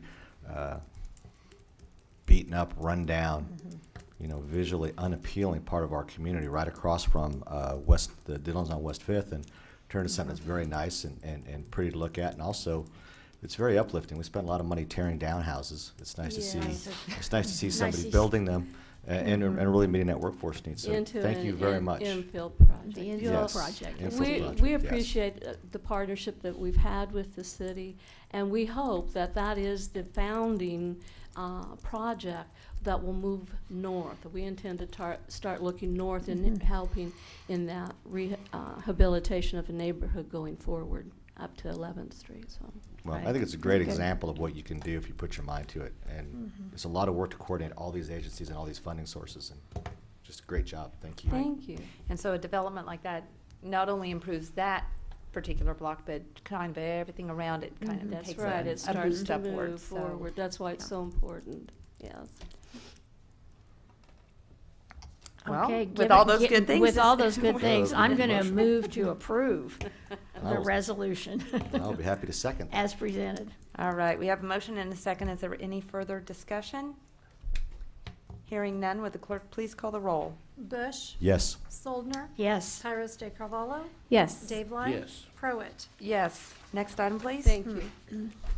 Item 8D, consider ordinance amending Idea Tech Telecom's existing telecommunications franchise. Paul Brown, City Attorney. We also have representatives of Idea Tech here. Council, you have before you a proposed franchise agreement.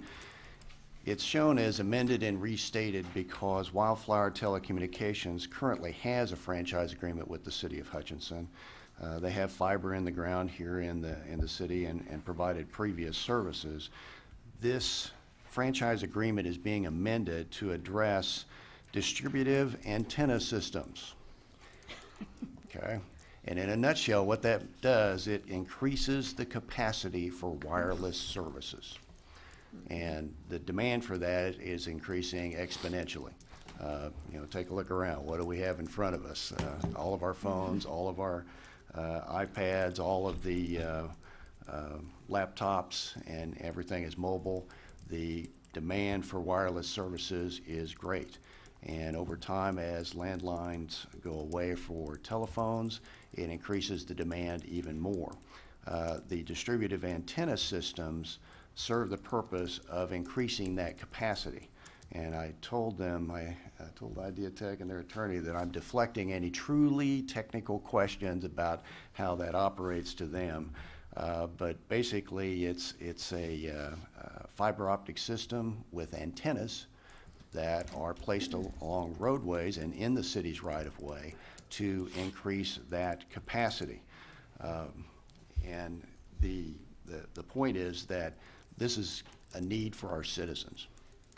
And we as a city staff kind of struggled with these projects because we've talked about these, we've talked about all the things that are already in the city's right of way and adding poles and so we struggled a little bit with that. But when I was visiting with one of the other city attorneys that already had some DAS systems, he was very direct with me and said, you want this technology for your citizens. And we will need that. Even though we may not understand all the technical demands, we will truly need that because the capacity needs to be served. So that's why this contract is being amended to basically provide Idea Tech to put in those DAS systems. You see some of the provisions in there about the use of the city's right-of-way and maintenance and repairs addressed in the contract, and insurance requirements, and the compensation to the city. Now, council, I don't want you to get the idea that this is going to be a big moneymaker. Not a big moneymaker. It's really designed just to regulate and address the placement of these systems. And you see the 5% franchise fee, which is the same as all of our other franchise fee agreements. And then the $1,000 per pole, I looked at that as a means of making sure that unnecessary poles don't appear. And visiting with counsel for Idea Tech, he also pointed out that this helps us recover our costs in processing these applications for the placement of the poles, and for taking a look at where they can be placed and obtaining some of the technical assistance about how and where you place these poles. And that's a benefit to the city as well. I think I'll probably stop there because you're probably going to have the technical questions, and we'll allow Idea Tech to come to the microphone and address those. I said, my question is not real technical. What do these look like? Will we be able to distinguish it? Thank you, Mr. Brown. You've done a great job. My name is Ed Watson. I'm counsel for Idea Tech. I'm from the law firm of Bolton Seaton in Wichita, Kansas, and represent the company throughout the state. To answer your question, Your Honor, they are, if your normal light pole, I think I should make clear that the antennas go on top of an existing light pole, or we have the option of placing a new pole in the right of way. It depends on how the engineering, what the engineering requirements are, and frankly, what the city's preference is in a particular instance. And we've tried to work with the city to this point. In fact, we have some conditional approvals available now in ascertaining from the city what their preference is. Did we, can we get a picture?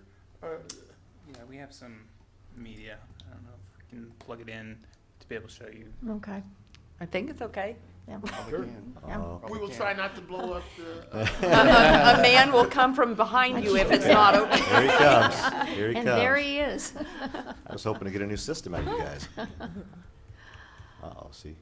I'm William Mize from Ideatech. I'm Director of Project Management, and I'm also a Hutchinson resident. So, Sorry. And I believe these are the pictures, same pictures that city staff and council have already seen.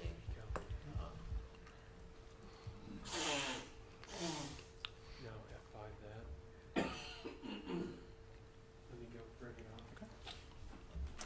and in general, we match city infrastructure throughout. So if there's a wood pole environment, then we put a solution in place that's a wood pole. If there's a metal pole environment, we're working with the city to put in similar facilities in that area.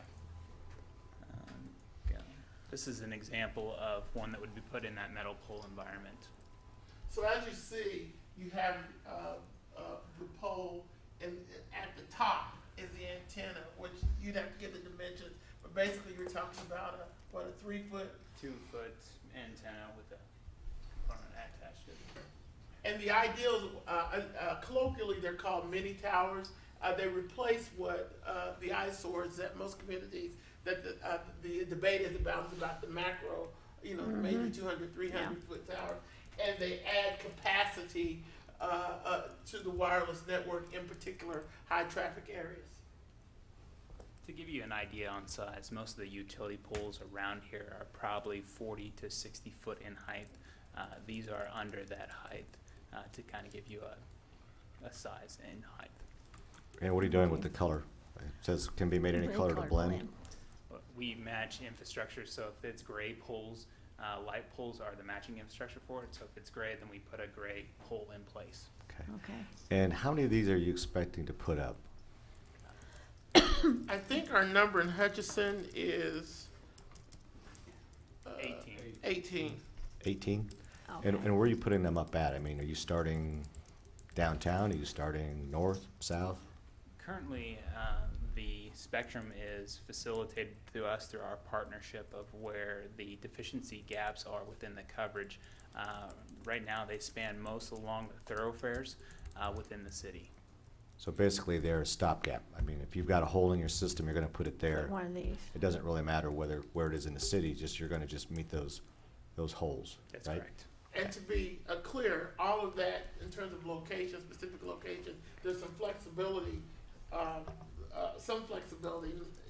based upon the engineering of where it goes, but all of that is submitted to city staff. And so from our perspective, I don't know if it's city's staff perspective, it's a collaborative process about exactly where the pole goes. Okay. So in 3 years, when this technology, isn't any good, and you come up with a new antenna or conductor, is it just something that you would take the pole down, or you just take the top off and put a new antenna on?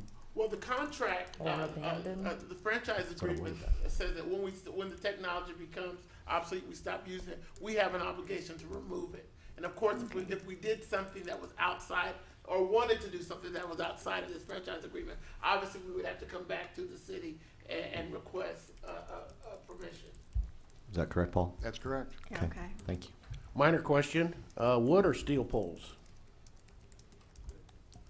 They're poles made of steel, John. Okay. Are they wood or are they steel? No, poles? wood or steel. Oh, we said, wood or Wood, steel. wood or steel, Oh, yes. I I thought didn't you see said that. what are still. What are steel poles? I did Avail too. whatever is required Sound in like that he by a said. particular municipality and what fits in within the environment. So there are some poles that are wood, some poles that are steel. It would depend on the requirements that would, when we submit a permit that says we want to put a DAS system in a particular location, the city would obviously have parameters based upon what's already there. We would want to blend in, and that would be dictated again through the collaborative process between us and the city. We know Our how you preference generally is to co-locate. We know how you feel about How I wood feel about poles. that, huh? Yeah. Our preference- No wood poles. Okay.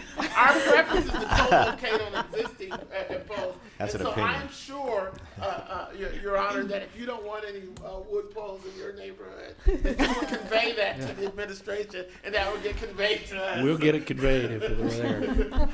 Please don't get him started on that. And John, I Yeah, apologize, evidently none of us can hear correctly. Yeah. What are We all steel? thought you wanted to know what a steel pole was. We were gonna have you tested Yeah. later. Yeah, we Well, didn't hear.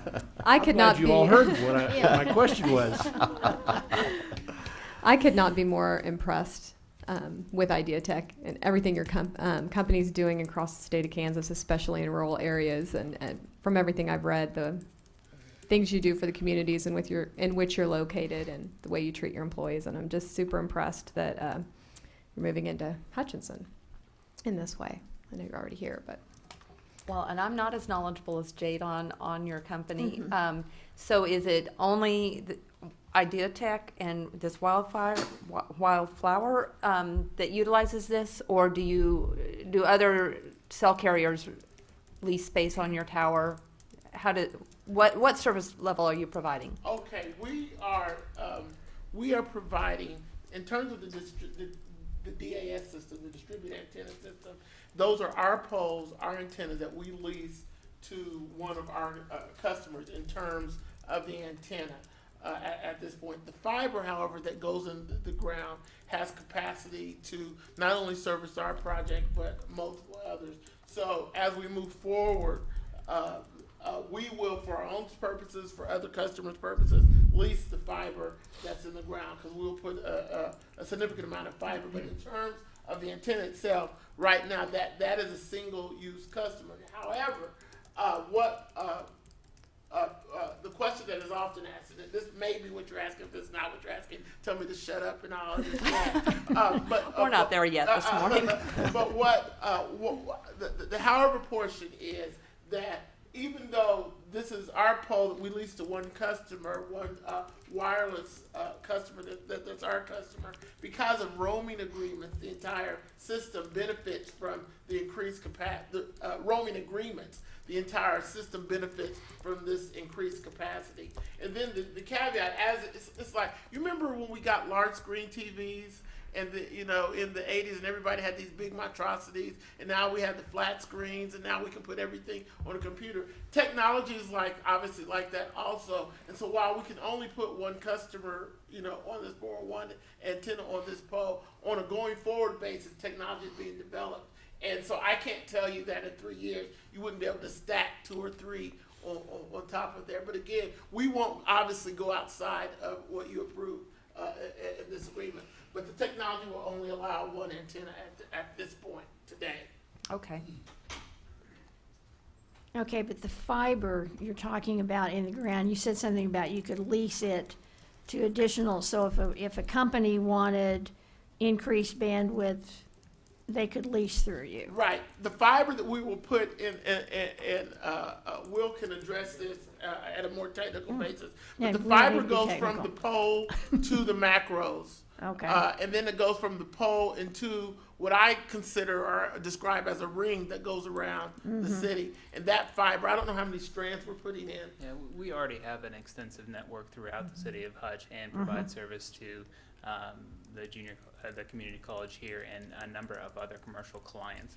So we are adding to that network as part of this process, and some of that's used to facilitate these locations, and then others of it will be used to facilitate other avenues for commercial applications. Okay, because I was in a meeting Saturday and they were talking about a key economic development issue is the fact that you do have adequate broadband communication for your community. So I think this is important that you're expanding. Very much so. We see that in a number of communities that are excited about the technology coming in so that they can help buffer their infrastructure. And by laying fiber for these units, we're also extending our entire network that allows access to other customers. Okay, good. Okay. If there are no further questions, do we have a motion? I'd move to approve the ordinance amending Idea Text Telecom's existing telecommunications franchise. Second. We have a motion and a second. Is there any further discussion? Hearing none, would the clerk please call the roll? Bush, Yes. Soldner, Yes. Tyros de Carvalho, Yes. Dave Line, Yes. Pruitt. Yes. Next item, please. Item 8E, consider resolution authorizing the issuance and delivery of general obligation temporary notes. Good morning, Frank Edwards, Director of Finance for the city. I'm here really with two revised resolutions and one ordinance to consider at the same time. It's 8E, F, and G. These are all coming before you because we had an actual bond sale this past Thursday, the 27th. And the amounts that were originally adopted by this or approved by the city came in less than what they were originally approved at. So this requires us to consider resolutions and ordinances to accept these lower amounts. So on Thursday, we received bids which were lower than originally estimated on the temp notes and GO bonds. And the actual cost initially was estimated at $3,115,000, but the actual bids came in at a rate of $3,095,000. The interest rate on those particular temp notes was 0.83%, if you're interested. And secondly, during that sale process, we had a bond refunding. It was the 2005 B GO bond. It was estimated that that bond sale would cost $1,760,000 for the refinancing, and it came in at $1,710,000, and that bond interest rate was 2.2%. As noted on the August the 5th, the final amount is subject to change once the bids were received. With the amounts now changed, the revised ordinances and resolutions are attached for your consideration. I think they need to be considered individually, and staff would recommend approval of these three items. So Frank, you're saying on all three items we're saving money. Correct. Yep. I love it. Yep. Yeah. Always saving money. I'd move to approve the resolution authorizing the issuance and delivery of the bonds for the purpose of temporarily financing the cost of certain internal improvements of the city. Second. We have a motion and a second. Is there any further discussion? Hearing none, would the clerk please call the roll? Bush, Yes. Soldner, Yes. Tyros de Carvalho, Yes. Dave Line, Yes. Pruitt. Yes. Next item, please. Item 8F, consider ordinance authorizing the issuance and delivery of general obligation refunding and improvement bonds. I'd like to make a motion that we approve the ordinance authorizing the delivery of general obligation refunding improvement bonds as designated by staff in item F of our agenda. I'll second. Thank you. We have a motion and a second. Is there any further discussion or any discussion? Hearing none, would the clerk please call the roll? Bush, Yes. Soldner, Yes. Tyros de Carvalho, Yes. Dave Line, Yes. Pruitt. Yes. Next item, please. Item 8G, consider resolution authorizing general obligation refunding and improvement bonds.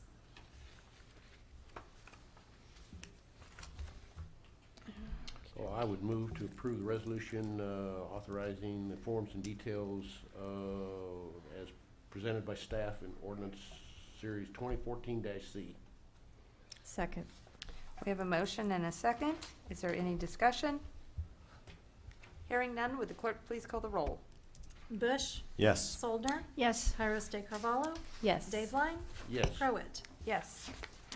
Next item, please. Item 9A, consider request for conditional use permit for electronic billboard at 1400 East 30th. Good morning, Council. I'm Casey Jones, Senior Planner with the city. And for your consideration this morning, we have a request from the property owner of the property located at 1400 East 30th Avenue. That is the property at the northeast corner of 30th and Lorraine. The owners are Chin Mei and Victor Ju. They have requested a conditional use permit to install an electronic billboard sign on their property. This is the property that was formerly occupied by the Quiznos restaurant. It's currently vacant. And on the overhead here, you can see a picture, an aerial picture of the property. And I apologize, the address on that photo is not accurate. But the property is zoned C4, Special Commercial District. And our zoning ordinance requires all off-premises billboards to be reviewed by the Planning Commission and City Council and go through the conditional use permit process. And as part of that process, we take into account comments that are brought in from neighboring property owners. We take into account the proximity of the property to houses. We look at the brightness of the lighting on the sign and things of that nature. Also, potential impacts to traffic and visibility of motorists. In our regulations, we do have some specific requirements, distance requirements that a sign be located. For example, a sign such as this must be 150 feet from any public park, 200 feet from any residential district, 500 feet from any other electronic billboard, and 50 feet from a signalized intersection. In this case, the location where this sign would go does meet all of those requirements. I think here in the overhead, let me move forward a little bit through some of these pictures. We have a few photographs of the subject property. You can see the property here looking off toward the east. The adjacent property to the east is Cross Point Church. This is a picture of the existing building. And the sign would be located to the south, kind of southeast of that building, near the east property line, over toward Cross Point's property line. And here's a picture standing from approximately where the sign would be installed, looking back toward the west, toward the intersection at 30th and Lorraine. Another view from the front parking lot of the subject property, looking back to the northwest.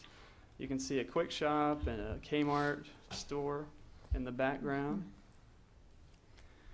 And our applicant for this project is Steve Stanfill with Art Studio Signs, and he's here in the audience today. I'm sure he'd be happy to answer any questions if you have any. But he did provide this site plan, which shows you, distances of the sign from existing signs, and you can kind of get a general idea of what this sign will look like. I have a couple of pictures here that Steve provided, showing how the sign might appear when you're traveling down 30th Avenue. The west side of the sign would be the electronic side, and it would have advertisements for businesses located not necessarily on this property, but it could be used for advertising businesses all over the city. It could be used for public service announcements and so forth. The east side of the sign would also have advertising on it, but it would be a static image, not an electronic image. And the overall size is 30 feet by 10 feet, which equals 300 square feet. That's the maximum size allowed under our codes. We also have a maximum height of 40 feet, although in this case, they are only proposing to have it 30 feet high. And the bottom of the sign would be 20 feet off the ground. We did have some comments come in from the neighboring property owner, Rod Sims from Cross Point Church, who's the executive pastor there, did informed the planning commission that he had some concerns about the sign because that it might possibly block the view of the church's sign from several vantage points. I think the planning commission took that into account. We also had comments from Westar Electric Company, who had concerns about how close the sign was to their overhead power lines. Now, our city ordinance only requires it to be 8 feet off of the power lines. Westar said that they typically recommend at least 10 feet, but they really would like to have 20 feet of separation. So that, in the end, was staff's recommendation to have that sign be set back from the property line 20 feet. Again, that's from the south property line along 30th Avenue. And I think the applicant was amenable to that. That was an agreeable solution. Here's another picture Steve provided of what you might see if you're driving east along 30th Avenue. In the end, there were 5 conditions recommended by the Planning Commission. They did recommend approval of the request with these conditions: that the conditional use permit shall only be used for 1 freestanding electronic message billboard sign, not to exceed 300 square feet in area. The sign shall be set back a minimum of 20 feet from the edge of the sidewalk on 30th Avenue. And the sign shall be installed in accordance with the approved site plan and elevation renderings. A sign permit shall be obtained, and no additional detached signs shall be permitted on the frontage adjacent to 30th Avenue. And that last condition was recommended by staff. It's not required by ordinance, but it was a way to limit kind of the proliferation of signs, what some people might call sign clutter, along that frontage. In keeping that in mind, the owner would still be able to have a detached sign along Lorraine Street, along that frontage in the future if they wanted to do so. So there are no plans to develop that property, just put a sign up? Yeah, we're not aware, staff is not aware of any plans for And if they development did there. choose to do so, they wouldn't be able to sign it on 30th? That's correct. Do you view the existing empty sign as on 30th, or is it on Lorraine? I believe we had a picture Excuse of me. that here. Let me see, I can go There's back. there's You an can see it there empty- circled. See the, Oh, yeah. yeah, see, you can see it. Uh, That was the old Quiznos That was sign. Right. Quiznos, huh? The city recognizes that exists and it can be reused. I believe it's considered to be on Lorraine. Okay, that's what I wondered. Um, Okay. So everybody's happy, Westar's happy with the movement, the church is happy with the movement, doesn't block them out when they move. Right, I believe the picture you see before you is the picture that we sent around to the neighboring property owners. And after we sent that out, our applicant brought in this picture. And I think that when we showed this picture to the church, they realized it really won't have an impact on the visibility of the church's sign, after all, from this viewpoint. And I think that alleviated their concern. Okay.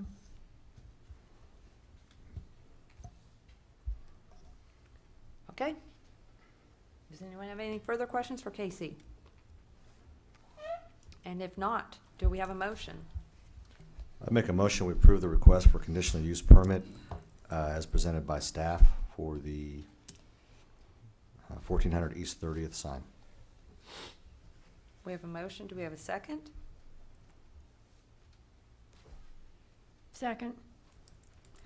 Thank you. Any further discussion? Hearing none, would the clerk please call the roll? Bush. Yes. Soldner. Yes. Tyros de Carvalho. Yes. Dave Line. Yes. Crowett. Yes. Next item, please. Item 9B, consider agreement for engineering services with BG Consultants for Main Street streetscape. Good morning, my name is Brian Clinton, I'm the Director of Engineering. This improvement to Main Street is a continuation of the enhancement to the downtown area, and it will be our 4th segment of the city's streetscape initiative since adopting the downtown master plan in 2000. The first 3 segments improve Main Street from Avenue C to 3rd Avenue.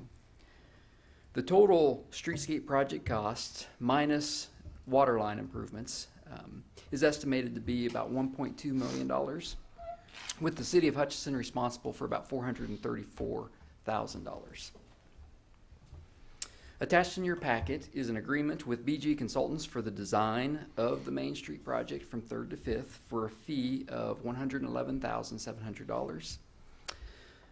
Would like to note that $14,500 of that fee will be paid by the water fund to cover that water line replacement cost. Staff is recommending that the council authorize the mayor to sign the attached agreement, and I'm happy to answer any questions. Could you talk a little bit about why you didn't put this out for competitive bid? Well, the main reason was BG's familiarity with this particular project. They've designed from Avenue C all the way to 3rd Avenue. They also put together the application for us, so we felt that they were the most qualified firm. And do you feel then, since you don't know exactly who the lowest bidder is, that this dollar amount is in line with projects of this nature? Absolutely. We've negotiated this fee to this standpoint based on the scope of services, so I'm very comfortable with the fact that we have a reasonable fee. Okay, thank you. Okay. Good question. Any other questions? And if not, do we have a motion? I would move to approve the agreement for engineering services with BG Consultants for Main Street from north of 3rd Avenue to south of 5th Avenue. Second? Thank you. We have a motion and a second. Is there any further discussion? Hearing none, would the clerk please call the roll? Bush. Yes. Soldner. Yes. Tyros de Carvalho. Yes. Daveline. Yes. Pruitt. Yes. Thanks, Brian. See, if you come late enough, we're just worn down. Won't ask you anything. Next item, please. Item 9C, consider report of bid opening for Family Entertainment District water line and sewer line extension. Good morning. I'm Jeff Peterson, a senior civil engineer in the engineering department, and I'm presenting the bids for the Family Entertainment District water line and sewer line extension. Last Tuesday, we accepted bids. We've received 4 bids, with the lowest being from Donlinger and Sons Construction Company in the amount of $91,704, which is below the engineer's estimate for the project of $119,970.35.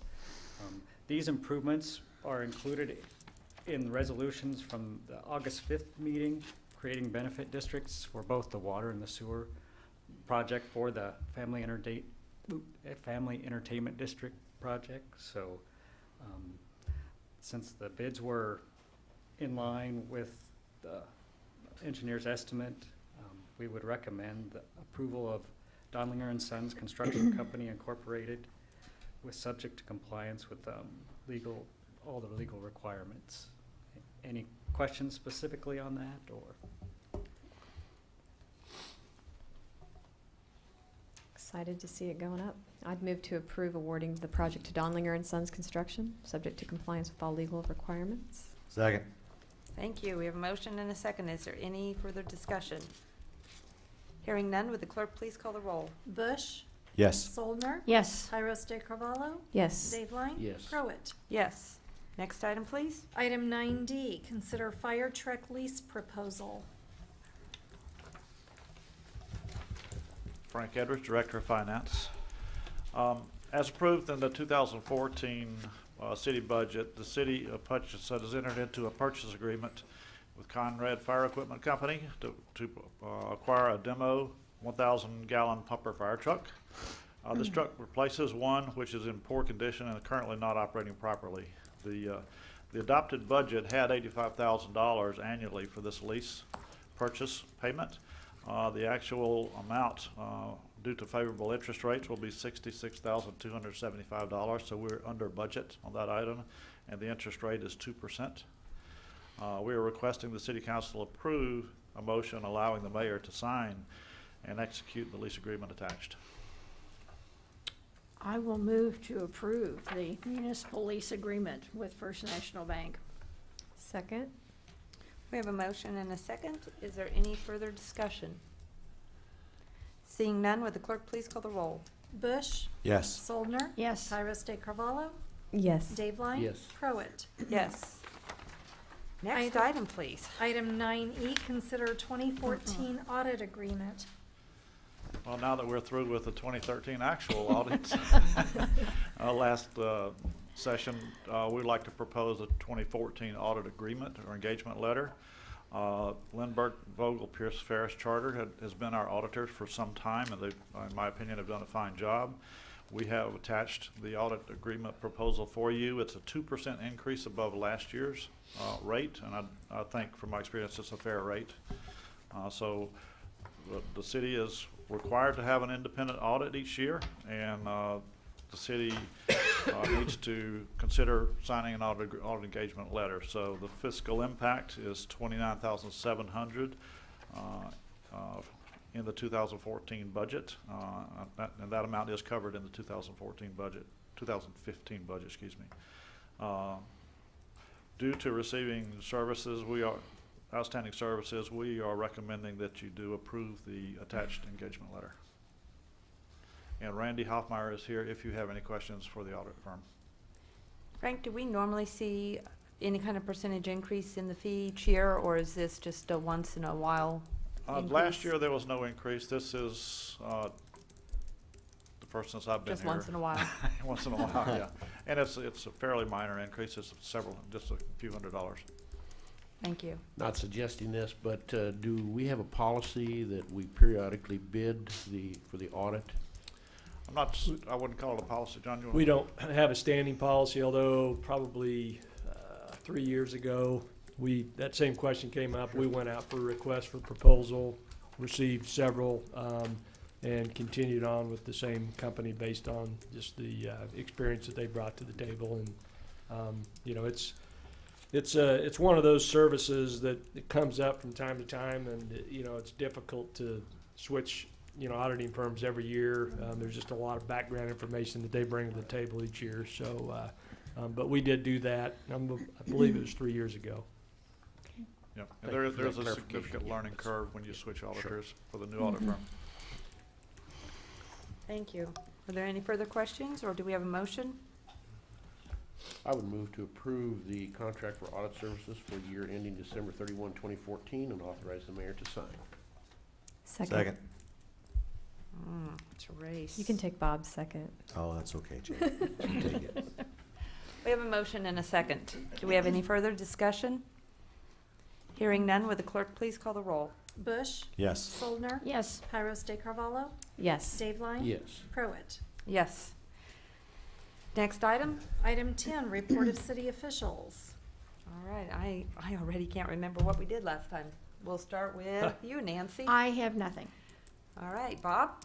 I've got a question, and I don't mean to put Kim Forbes on the spot, but Kim, could you stand up and give us about 3 minutes on where you're at with the new fire facility, the new station? I know that that's a project we talked about several months ago, and I'd like to get, again, a brief update, and I apologize for not letting you know in advance I was going to ask this, but I just thought of it when I saw you in the back. I'm wondering what's going on with that project. Yeah. Kim Forbes, Fire Chief.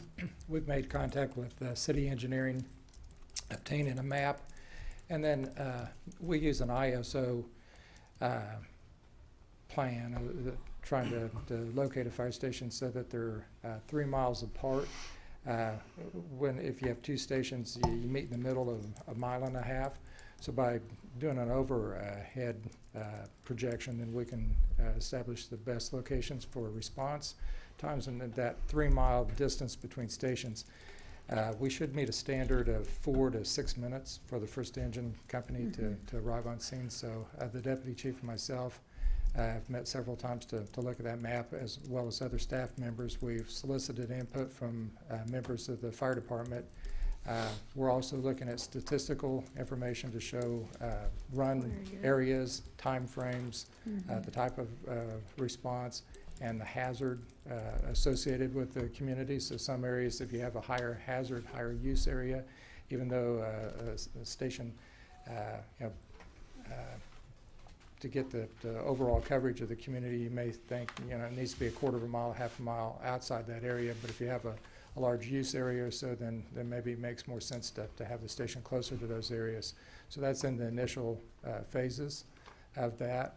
We're trying to, as I was indicating, we're trying to meet what ISO guidelines for the betterment of the community, as well as we're looking at future growth for the community. So trying to obtain areas where new housing developments, or if industry's coming into the community, what type of industry.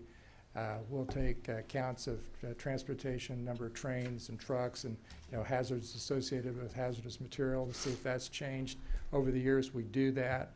We have pretty accurate ideas and statistics on what takes place in the community, but we'll update that. Kim, do you have an idea when you'll get to the end of that phase? Well, what our idea Your was that planning by phase.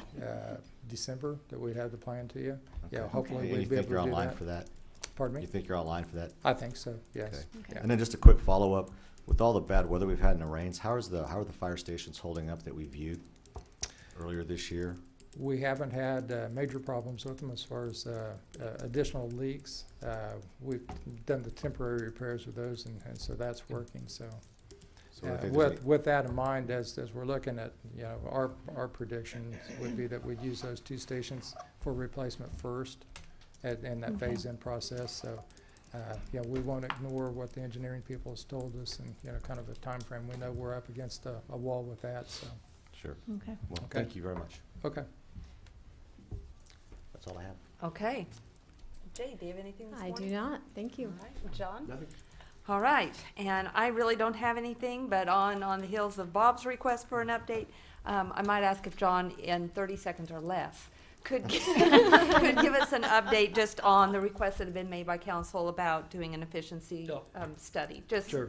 Yeah. very brief. Yeah, Mayor Pruitt had a discussion with me about that, and I shared with her that our plan would be, right now we're kind of looking out there and seeing other communities that have done this, what consultants actually do this kind of work.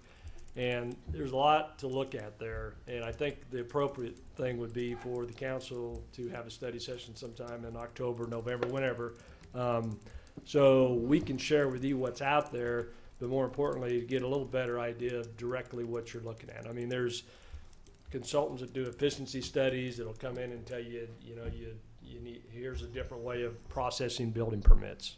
Maybe quicker, maybe more efficient, maybe more customer friendly.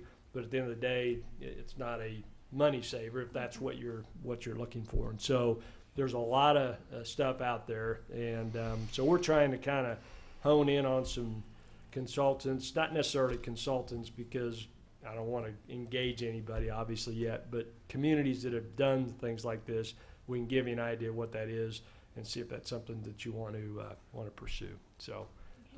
So if that's appropriate, it's just, it'll take a little while, just kind of bring all that information in, find some cities that have utilized these services, and maybe find out, okay, you paid this group, they came in, 5 years later, what's the result of that? We certainly don't want to end up with a study that just is a nice study, and at the end of the day, nothing happens. So, so I don't know what your time frame was, but if that's appropriate, that would be our plan. John, does the league offer any of those kinds of No. services? No, Not it's really. yeah, it's I've spent a little bit of time, and there's got a couple colleagues in the business that sent me a couple different directions of organizations that, there's a lot of firms that do, management, Right. consultant, organizational structure, pay plans, search, executive search, and a handful obviously, and they're out there that would come in and do kind of an organizational review. And to me, that we need to be a little more specific, I think, before we just have somebody come in to spend a year, looking at, the fire department, police. That's a huge, huge project. And so I think that discussion we have will hopefully get us directed more into what exactly you're looking at, and we can show some examples of some cities of what they've done. So, but the league would not have that expertise. So Does this international city Did this management association have it? Yeah, and that's really the resource I've been looking at. We've got, of course, the website, and they've got case studies of cities all over the country. Yeah, that, because I looked at them too, Yeah. and Yeah. it looked like they were working with analytics and Yeah. things like that. So that'll be a big, Yeah. and that's kind of where I've got a Okay. couple leads as to, different cities, and you actually can actually see some of the studies that are out there. So, but I think it'd be just a good overall conversation, and we can kind of share what others are doing, and then maybe hone in our direction a little bit more at that point. So. Okay. And I don't have anything else, and I don't know if John has anything Well, I was else. actually going to update. I'm glad you brought that up. Had that note, so that's taken care of. Just a reminder that the league meeting this year is in Wichita, and if anybody's interested in going, just let Merrill know, and we'll make all the arrangements for you. The dates, I believe, I think we sent out as October 11, 12, and 13, something like that. So, yeah. And I believe that's all I have. All right. Do we have a motion to adjourn? So moved. Second.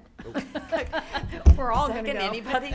You can. I'll just want to hang out. We just Please wanna call the sit here roll. all afternoon. Bush, Yes. Soldner, Yes. Tyros de Carvalho, Yes. Dave Line, Yes. Crowitz. Yes. Thank you all for staying.